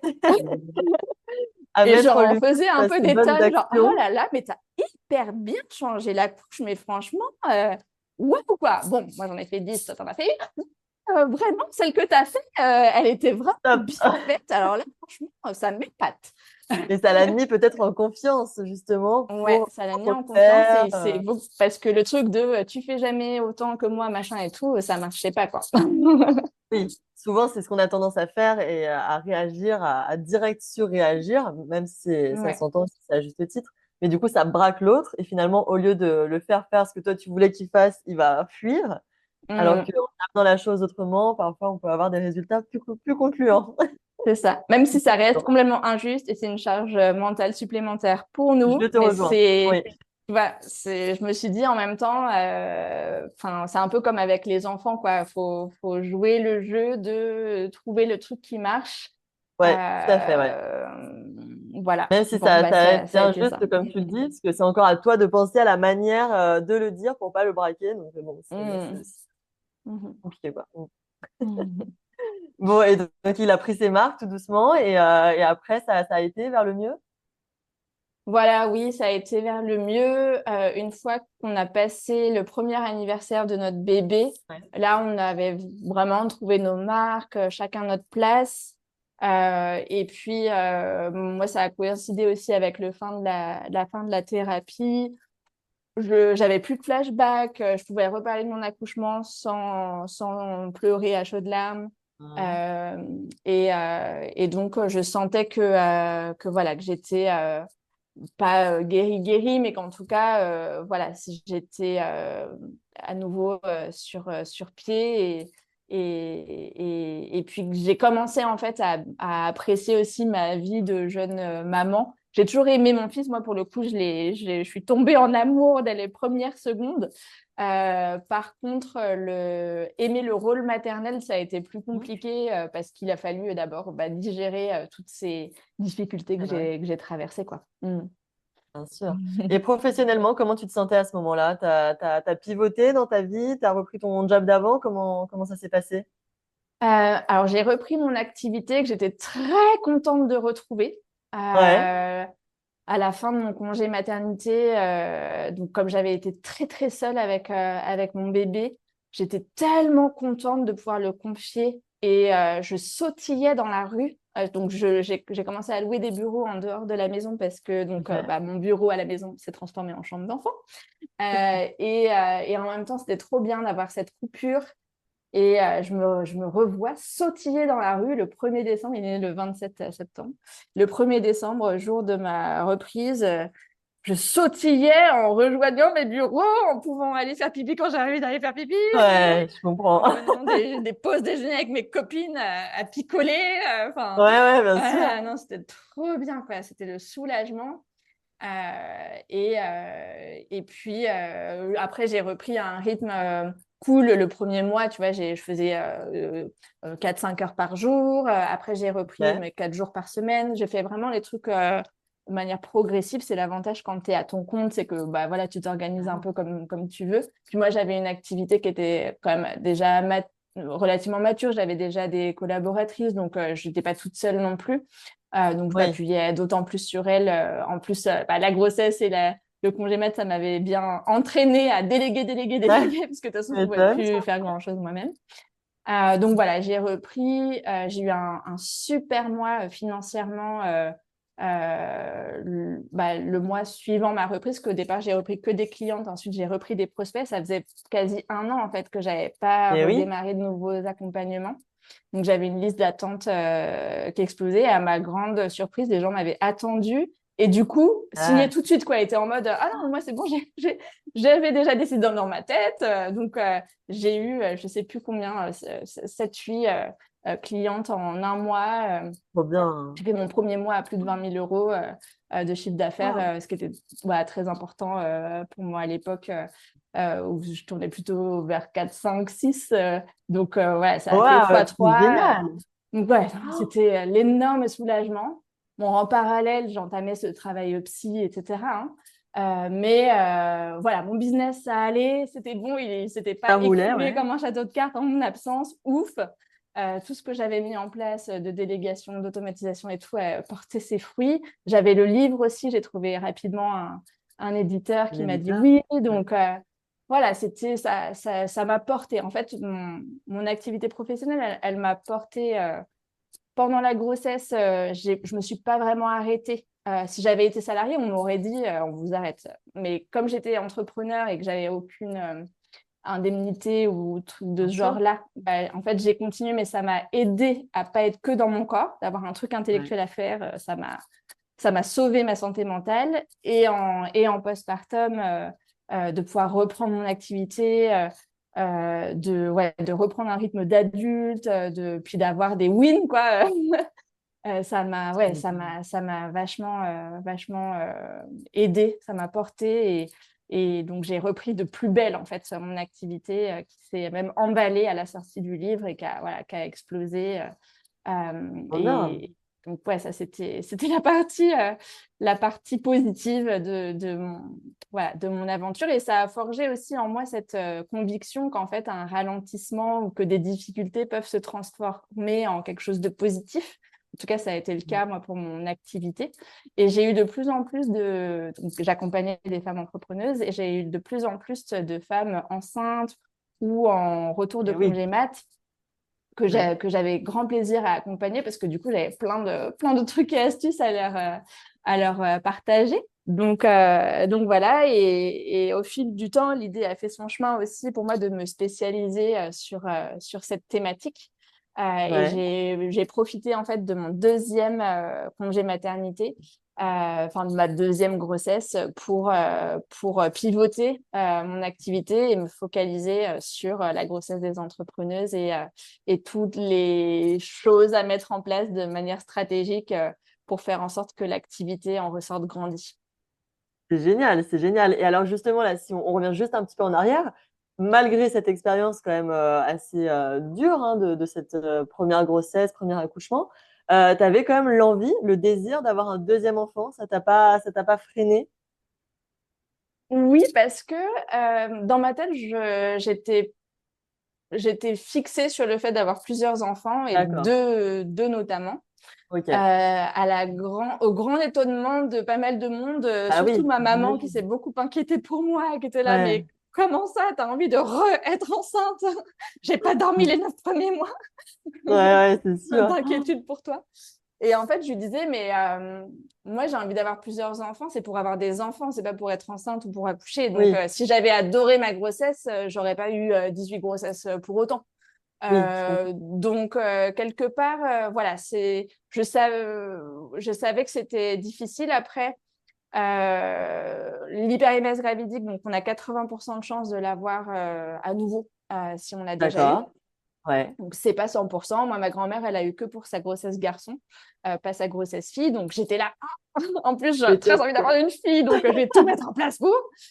Et l'accouchement, bah, dans ce travail en fait de détricoter tout ce qui s'était passé, de mettre des mots, de me rendre compte que c'était pas normal, etc. Je me suis aussi beaucoup formée à la physiologie et j'avais très envie Oui. de réussir. Je n'aime pas ce mot-là, mais d'avoir un accouchement selon mes propres règles où je serais souveraine de mon corps et de ce qui se passe.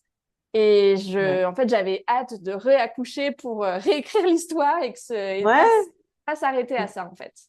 Donc Hmm. voilà, après, on peut m'appeler Mazo, peut-être, mais ou complètement folle dingue de Déterminé, je repartir crois. dans le truc qui a été le plus difficile de toute ma vie, mais avec cette conviction que ce serait pas pareil parce que maintenant, je suis mieux armée, mieux préparée et que dans tous les cas, j'ai pas envie que mon fils soit fils unique parce que ma maman en a énormément souffert. Parce qu'en plus, elle a eu un frère quelques jours et que du coup, ça a été un drame voilà, dans sa famille et que je pense qu'il y a des enfants uniques qui le vivent très bien, elle, pas du tout. Et d'ailleurs, même si elle n'était pas pour le fait que je sois à nouveau enceinte, quand je l'ai été, elle était hyper contente pour Émile et elle a dit à mon mari que c'était vraiment génial ce qu'on faisait pour lui parce qu'il ne serait jamais seul, etc. Donc voilà, c'était un truc, tu vois, qui dépassait un peu juste la grossesse et l'accouchement. Je comprends, ouais, ouais, je comprends. Et alors, est-ce que tu as été malade pour cette seconde grossesse? Oui, tout à fait. Sauf que cette fois-ci, j'avais trouvé une gynécologue féministe. Ouais, Euh, Surtout, je m'étais beaucoup renseignée. Donc, il y a la Her Foundation aux États-Unis qui a fait beaucoup de recherches ouais. sur l'hyperémèse gravidique, qui a notamment identifié le gène responsable, puisque donc c'est un problème génétique. Et qui propose des protocoles médicaux. Moi, j'ai lu toute la Mhm. recherche. J'ai lu noir sur blanc que c'était pas dans la tête et c'était pas parce qu'on regrette d'être enceinte, hein. Voilà, donc le premier gynéco avait vraiment tout faux. Ouais. Et du coup, j'ai mis en place un protocole, même avant de tomber enceinte, j'ai pris des suppléments qui sont conseillés par la Her Foundation. Et dès le début de ma grossesse, donc j'ai vu cette gynéco qui m'a fait les prescriptions médicales pour les médicaments dont j'aurais besoin pour que je puisse Ok. m'auto-doser et aller dès le premier mini-symptôme à la pharmacie, que j'ai tout de suite mes trucs et que je gère en fait mes doses Super. pour monitorer. Ce qui m'a permis de donc pas perdre un seul kilo de cette grossesse-là. J'en ai plutôt pris d'ailleurs 15. Tant Donc j'ai une mieux. grossesse Tant normale, mieux. voilà, côté poids. Euh, de pas souffrir de déshydratation. J'ai quand même Ouais. vomi, disons, la première moitié 3-4 fois par semaine et la deuxième, j'ai quand même vomi une fois par semaine toute la deuxième moitié de grossesse, alors que je pensais que ça allait faire comme la première et s'arrêter au bout de 6 mois. Non, j'ai quand même eu Ah le droit ouais. à mon vomi Ah. par semaine. Et puis, j'avais aussi plein de stratégies d'adaptation, plus que la première, où la première, en fait, je subissais le truc en espérant que ça arrête tout seul, alors Oui, que la deuxième, j'anticipais. Donc, par exemple, j'avais d'accord. remarqué que, en fait, quand j'ai faim, je vomis. Donc, il faut toujours que je mange un peu et que j'ai jamais faim. Ouais, Quand je suis fatiguée, je vomis. Donc, il faut jamais que je sois fatiguée, ce qui n'est pas toujours évident avec d'accord. un petit bébé à la maison, Oui, qu'il en avait plus. 3 ans, un petit Ouais. enfant. Mais tu vois, pour pas avoir la nausée le matin, je mangeais à 4 heures du matin. De toute Ah façon, je me oui. réveillais. J'étais réveillée par la nausée. Et en fait, j'allais manger et ça m'évitait de vomir à 6 heures. Donc, tu vois, que des petits trucs comme D'accord. ça Ouais. où voilà, je me suis adaptée et j'ai pu gérer avec les médocs et les Et des astuces, astuces. Ouais. les trucs qui marchaient pour moi, quoi, voilà, qui m'ont permis de mieux gérer Ouais. cette grossesse-là. Toujours malade, mais quand même de manière beaucoup plus limitée que pour la Ouais. première grossesse, quoi. Par contre, quand même, parce qu'encore une fois, les vomissements, c'est pas bon pour la santé. Donc, tu vois, moi, ça m'a beaucoup abîmé les dents. Je me suis Oui. cassé 2 dents. Et en fait, c'est le liquide, comme il est hyper acide, ça attaque les dents. Et ce que je savais pas, donc ma dentiste m'a appris, il faut pas se brosser les dents tout de suite après.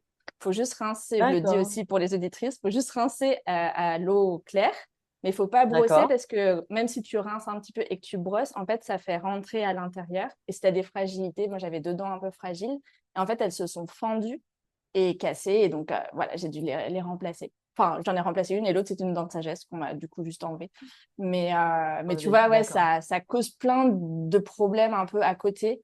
Oui, auquel on Heureusement, pense j'ai même rien eu pas. aux yeux cette fois-ci, mais Ouais. ouais, c'était quand même éprouvant, quand même hyper difficile. C'était un vrai marathon de 9 mois à voilà, composer avec les vomissements et avec les médicaments. Ils sont magiques sur les vomissements. Ils agissent pas vraiment trop sur la nausée. Donc ça, c'est quand même D'accord. difficile. Et il y a des effets secondaires, notamment la constipation. Donc, tu vois, je prenais Ah. un peu, mais pas trop. Fallait que je gère, en fait. Voilà, c'était quand même une sacrée épreuve, mais beaucoup mieux vécue parce qu'en contrôle sur cette deuxième grossesse. Je comprends, ouais. Et en parallèle, du coup, tu développais bah, ton activité, enfin, activité que tu avais déjà, mais en tout cas, tu l'as remaniée un petit peu et tu accompagnais des femmes bah, qui étaient entrepreneuses et également futures mamans. Est-ce que tu peux nous en parler un peu justement là, de ce travail-là?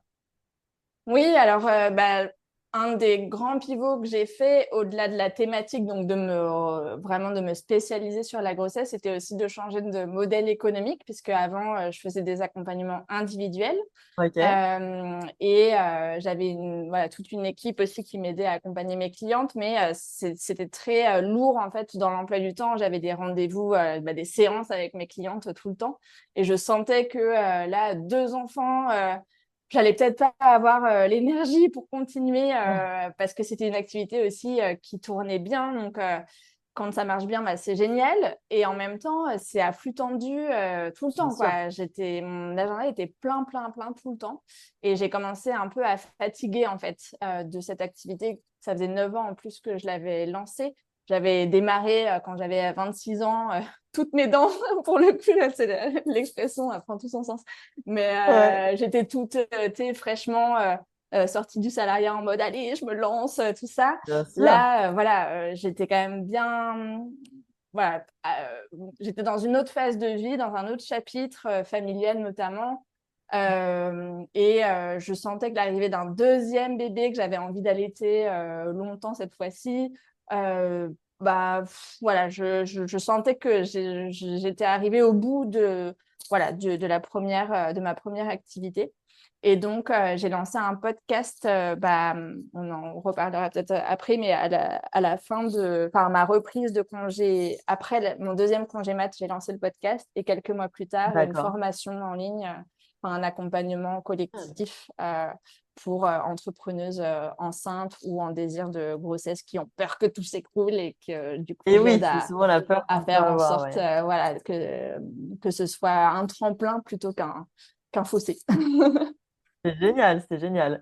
Bon, et pour l'accouchement, cette fois-ci, du coup, changement de gynécologue, c'est ça? Tu étais avec une Voilà, femme? donc gynéco féministe, Ok, formée à la physiologie et qui transmettait énormément, qui impliquait énormément le papa. super. Mon futur mari aussi, du coup, il était papa depuis 3 4 ans, donc il avait sa place, etc. Et puis il était plus acteur, plus présent. Et on a Ok, fait le projet en fait de donner naissance dans l'eau et sans aucune aide médicale, justement ok. pour pas dépendre des bons vouloirs des uns ou des autres. Moi, en fait, je rêvais d'accoucher à la maison, mais on est en location, on entend vachement les voisins. Et puis mon mari n'était pas très à l'aise à se dire il y aura du sang partout, puis enfin, tu sais, genre tu vas faire du bruit si les voisins nous Ouais, entendent. ouais. Donc voilà, on s'était dit, bon, on fait ça à l'hôpital, il y a les piscines d'accouchement qui sont là pour ça, parce qu'il y a plusieurs hôpitaux à Istanbul où tu peux accoucher dans l'eau. Surtout avec cette gynéco géniale qui a été voilà, qui nous a mis en confiance sur notre capacité à le faire par nous-mêmes. Et effectivement, Mhm. le 20 juillet 2023, je me suis réveillée avec mes premières contractions de tiens, je sais que ça là c'est les bonnes et c'est pas du pré-travail. Ah, ça veut pas. Ouais. Voilà, on est resté à la maison assez longtemps. Et la doula est venue à la maison cette fois-ci, m'a auscultée, mais j'avais demandé à ce qu'on me dise pas le nombre de centimètres parce que ça me stresse. Je comprends. Voilà, on est parti à la maternité vers 13h. On est resté un petit peu en chambre. J'ai pris des douches chaudes parce que c'était le seul truc qui m'avait soulagée dans mon premier accouchement. Hmm. Ouais. Et puis, j'ai quand même eu une version, puisqu'en fait, mon bébé, il avait tu sais, regardé les étoiles. C'est-à-dire D'accord. que Donc, il son était dos tête était en contre bas. mon dos. Ouais, tête en bas, Voilà. mais pas Dans le bien mauvais mis. sens. Du Ouais. coup, ça prenait un petit peu de temps. Et surtout, c'était hyper douloureux dans le dos. Oui, il paraît que ça Euh, fait du coup les contractions dans le dos qui ouais, sont très, très douloureuses, très c'est intenses. ça, Ouais. c'est ça. Hmm. Et le col qui s'ouvrait pas aussi bien que ça pourrait, quoi. Donc, D'accord. la doula m'a fait donc la gynéco a demandé à faire une échographie. Donc, elle a amené le Ok. truc, l'échographie et tout. Là, j'étais là, oh, ça c'est qu'il y a un problème parce que elle est hyper hands-off. Moi, j'ai jamais vu dans la maison des maternelles qu'on faisait une échographie en plein accouchement. Oui, c'est Donc, vrai. ça veut dire qu'il y a un truc. Hmm. Et en fait, effectivement, donc elle a dit oui, ça confirme ce que je pensais. Votre bébé, voilà, il regarde les étoiles. C'est pas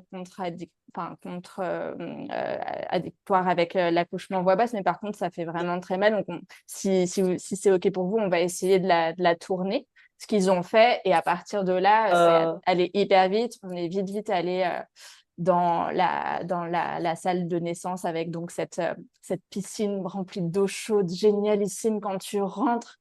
Mais ça fait, c'est comme le soulagement de l'épidurale, quoi. Ça t'englobe et ça te coupe. Pour moi, ça m'a coupé genre 50% de l'intensité des Ah douleurs des oui. contractions.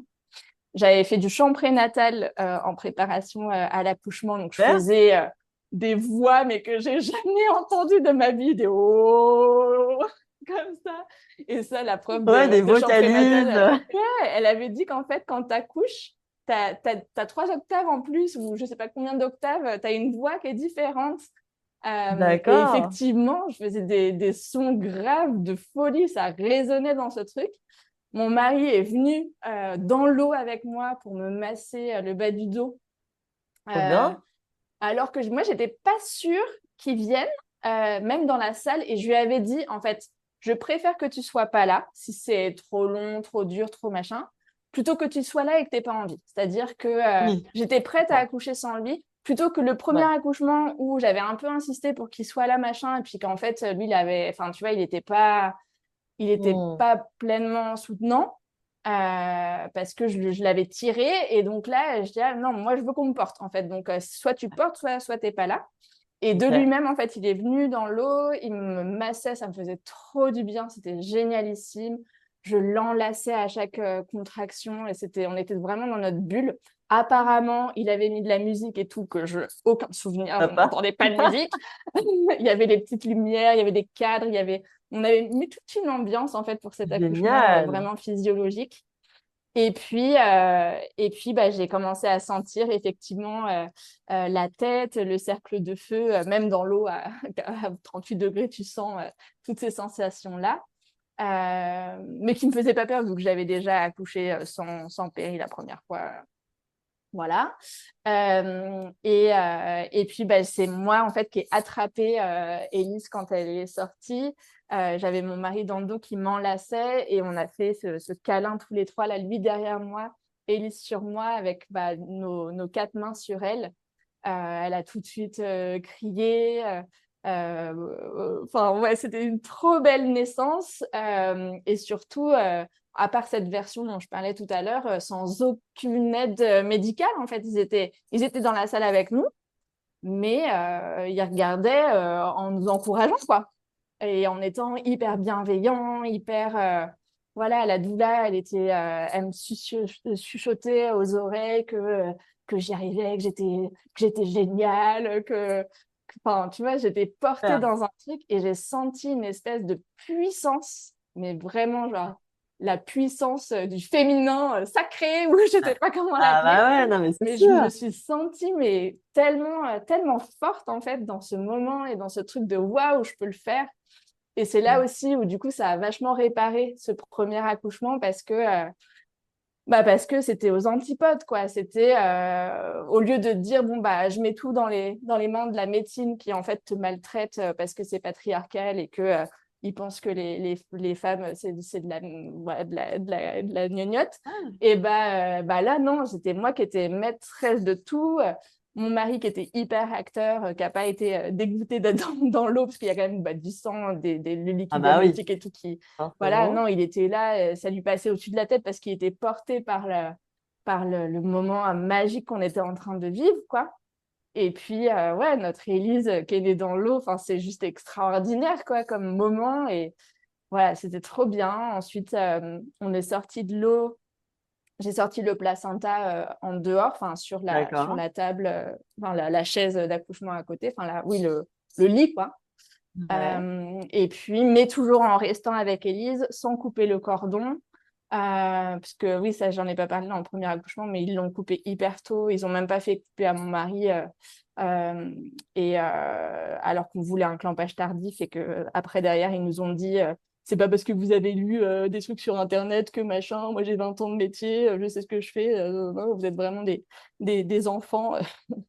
Donc là, voilà, on a eu tout ce qu'on voulait dans notre projet de naissance. J'ai pu garder mon placenta. Ah, Donc voilà, c'était, voilà, c'était non seulement beau parce que tout s'est bien passé, mais c'était aussi voilà, un moment vraiment de communion, tous les deux en couple, on l'a fait ensemble. Et ça nous a vachement réparé aussi par rapport à la trahison que j'ai ressentie lors du premier accouchement. j'imagine, là, tu as eu deux expériences d'accouchement, mais vraiment diamétralement opposées, quoi. On ne peut pas faire plus, plus différent. Ouais. Ouais, carrément. C'est génial, c'est génial que tu aies pu avoir justement cette expérience-là qui, même si forcément elle ne fait pas oublier la première, mais malgré tout, je pense qu'elle vient réparer quelque chose en toi et c'est incroyable que tu aies pu vivre ça, c'est super. Ouais. Et puis, du coup, voilà, c'est un nouveau départ aussi dans la maternité portée, enfin, dans la parentalité parce que même si on est déjà maman quand on a un deuxième enfant, c'est une nouvelle histoire. Enfin, c'est un Ouais, autre, tout à voilà, fait. c'est un autre bébé avec sa personnalité, avec tout qui est Ouais. différent, quoi. Et cette puissance, ça m'a donné aussi, que j'ai ressenti, ça m'a donné beaucoup de force. Autant après, tu posais la question professionnelle après mon premier accouchement. Moi, j'avais l'impression que mon activité, elle m'a sauvée, tu vois. Genre, je me raccrochais, je sautillais en allant au bureau et tout. Et là, cette deuxième fois, ça m'a donné la force de déplacer des montagnes et tu vois, de lancer un nouveau projet, d'abandonner ma première activité pour une nouvelle. Alors, de Ouais. manière transitoire, progressive, etc. Mais voilà, je suis repartie à zéro. Ouais. Mais avec cette force de déplacer des montagnes et ces convictions féministes qui étaient aussi d'autant. J'étais déjà féministe avant, mais là, Ah je le bah suis ouais. d'autant plus, quoi. Je comprends. Et ouais, avec vraiment ça m'a donné énormément de force, quoi. Et pas dans le sens résilience, quoi. La première fois, ça m'a donné de la force en mode résilience, tu renais de tes cendres et genre malgré les difficultés, ce qui te rend pas, enfin ce qui te fait pas mourir te rend plus fort. Et là, la Ouais. deuxième maternité, c'est ouais, la force de déplacer des montagnes et de se sentir complètement invincible et porté par la maternité et par ouais, cette magie que c'est de donner la vie, quoi, et de créer des êtres humains en chair et en os. C'est quand même juste magique. Enfin, c'est incroyable, Ah quoi. ouais. Et donc, ouais, ça a été vraiment une trop belle expérience et je suis contente d'avoir vécu les deux parce que les deux m'ont apporté et puis j'aime mes deux enfants autant l'un que l'autre. Enfin, voilà, ça a pas. Tu vois, je disais tout à l'heure, mon fils, je l'ai aimé tout de suite dès la première seconde. Ma fille, j'ai mis genre 24 heures. Alors que Ah, ça l'accouchement t'a pris un peu était plus de magique. temps, Je ouais. le dis aussi à Ouais. ton micro pour celles qui, tu vois, qui se disent, oh Oui? là là, j'ai raté mon accouchement, du coup, machin truc. En fait, tu vois, j'étais tellement portée par l'intensité du moment, j'étais tellement dans mon corps pour ce deuxième accouchement que j'ai eu un petit moment de flottement où Ouais. enfin, je veux dire, elle est née, mais je sais pas, j'ai pas eu cet élan d'amour comme j'ai eu pour mon aîné. D'ailleurs, j'ai D'accord. pris des photos pour l'envoyer à ma famille pour annoncer la naissance. Je la trouvais super moche. Et le lendemain, quand j'ai regardé les photos, je la trouvais magnifique. Ah Et en oui, fait, tu j'ai vois, vraiment, comme j'ai mis quoi, ouais. 24 heures à tomber folle amoureuse d'elle. C'est Mais fou, donc, ouais, voilà. malgré l'accouchement qui était idyllique, mais il y a eu un petit Ouais, temps. comme quoi, voilà, le lien, il se tisse d'une manière ou d'une autre, et chaque histoire est différente, voilà, rien n'est tout rose ou tout noir. Il y a, voilà, il y a ouais, c'est une expérience, voilà, unique en son genre pour chaque, et, euh, et ça enlève rien, voilà, à l'amour que j'ai pour mes deux enfants, même si évidemment j'aurais aimé éviter les violences obstétricales Ah, notamment ou les évidemment. pathologies voilà, que j'ai subies, mais en même temps, voilà, ça fait partie de mon histoire. Et puis ouais, je pense que voilà, je suis quand même contente d'avoir vécu tout ça. Ouais, et là, comment tu te sens maintenant? Ton fils a quoi, à 4 ans à peu près? Ouais, mon fils, il a 5 ans et ma 5 fille, ans, 18 mois. 18 mois, ouais. Comment ça va? Écoute, ouais, on se sent, en fait, on se sent au complet. Ouais, Enfin, autant je savais que je voulais avoir deux enfants, autant je sais que j'en veux pas trois. d'accord. Et, et ouais, on se sent vraiment bien là, tous les quatre. Comme on était déjà parents, la parentalité du deuxième a été beaucoup plus facile. Et Le oui, postpartum s'est hyper bien passé pour ma fille. L'allaitement, nickel chrome. J'ai eu beaucoup plus d'aide tout de suite parce que j'ai embauché des nounous de jour, des nounous de nuit, t'as bien fait. tout ce que tu veux. Oui, t'as pu anticiper, Ouais, t'organiser. Ouais, exactement. J'ai fait le mois d'or à fond les ballons. Je suis restée allongée les 2, 3 premières semaines. J'ai pas touché une casserole des 40 premiers jours. On me génial. nourrissait, on me choyait, on me chouchoutait. Ouais. J'avais bien, Ouais. bien briefé mon mari cette fois-ci. Et puis, qui a joué le jeu. Et puis, ouais, non, voilà, tout s'est vraiment bien, bien passé. Il y a une belle complicité aussi entre nos deux enfants, ça c'est hyper émouvant. Ça Parce doit qu'on être a beau à peur voir. Ouais. parfois quand il y a un deuxième de se dire, ah là là, le premier, comment il va le vivre, etc. Alors peut-être qu'il y aura un jour des jalousies ou des embrouilles hein, entre les deux, ça arrivera certainement. Mais pour le moment, on a de la chance parce que notre Ouais. aîné, à part quelques petits pipis au lit, il n'a pas trop mal vécu l'arrivée de sa sœur. Et là, ils sont dans un âge où bah, elle a 18 mois, tu vois, elle interagit vachement, elle commence à dire ses premiers mots, elle a son petit caractère et tout. Génial. Et ils jouent Ouais. ensemble, ils se font des câlins, des bisous. Émile, il n'arrête pas de dire qu'il l'aime. Et elle va vers lui, elle lui fait des câlins, des bisous. Enfin, c'est trop mignon, en fait, de voir cette Ah ouais, ça doit être complicité trop entre beau. deux. Mm. Et ça, ouais, ça, je trouve ça génial, quoi. Tu Même si m'étonnes. ça reste fatigant, deux enfants, Oui, parce que bah, tu as le en premier petit. qu'il faut continuer à s'occuper alors que tu Ouais. es focus sur le deuxième. Tu vois, moi, j'ai acheté une formation, j'arrête de crier sur mes enfants quand ma fille Ah avait oui? 4 mois. Ah Parce ouais, qu'en ouais, fait, ouais. quand je devais m'occuper des deux ensemble, autant juste m'occuper du bébé, là, c'était hyper facile, contrairement à mon aîné où j'ai eu du mal. M'occuper de mon aîné tout seul, bah, ça se passe très bien. Mais s'occuper des deux ensemble, j'ai trouvé ça super dur. Et je me Ouais, suis ouais. retrouvée à elle qui pleure, lui qui gna gna gna et moi qui hurle Je dessus. sais le- Et je me Ouais. reconnaissais plus, quoi. J'étais là, ouh, euh, c'est pas du tout Ouais. le genre de maman que j'ai envie d'être, en fait. Donc, j'avoue, j'ai acheté une formation pour arrêter de crier sur mon fils. Et ça t'a aidé? Ouais, ça m'a aidé. Mais moi, je suis Oh, très comme ça, en fait. Dès que j'ai un problème, je vais chercher la solution, quitte à, voilà, à mettre des ça peut sous aider, dedans. ouais. Je suis comme ça dans mon entreprise, tu vois, pour développer mon activité. Et je suis comme ça aussi dans ma maternité. Et ça, je pense que c'est aussi le fait d'être en dehors de France, parce qu'en France, tout est subventionné. Tu sais, tout est payé. Moi, j'ai payé mes accouchements plein pot, j'ai payé mes congés Du coup, maternité toute là, seule. ouais. Enfin, tu vois, t'as rien qui est inclus, quoi. Donc, tu payes pour tout. Mais du coup, ça te force à te dire bah, quels sont mes besoins, qu'est-ce que j'ai envie, combien de temps je m'arrête, quand est-ce que je prends une nounou. Et du coup, à être vraiment actrice de tout ça et à se dire, OK, bah, j'attends pas que ça tombe tout seul ou qu'on vienne m'aider à l'extérieur. C'est moi qui vais impulser le truc de, bah, en fait, j'ai envie que ce soit comme ça. Tu vois, Ouais, pendant un an, on a eu des repas, enfin certains repas la semaine préparés.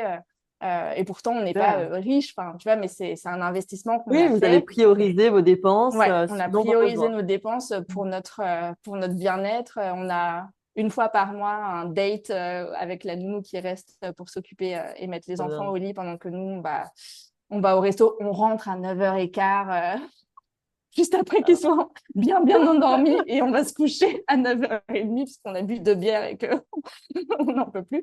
Mais ouais, voilà, on fait en sorte voilà, de se créer la vie dans laquelle on est confortable, quitte à, voilà, à prioriser les dépenses un peu différemment parce que c'est le chapitre de vie dans lequel on Ouais, est. super intéressant. Et là, Elise, tu l'allaites toujours? Ouais, je l'allaite Trop toujours. bien. Je tire plus mon lait la journée, ce que j'ai fait au moment de ma reprise.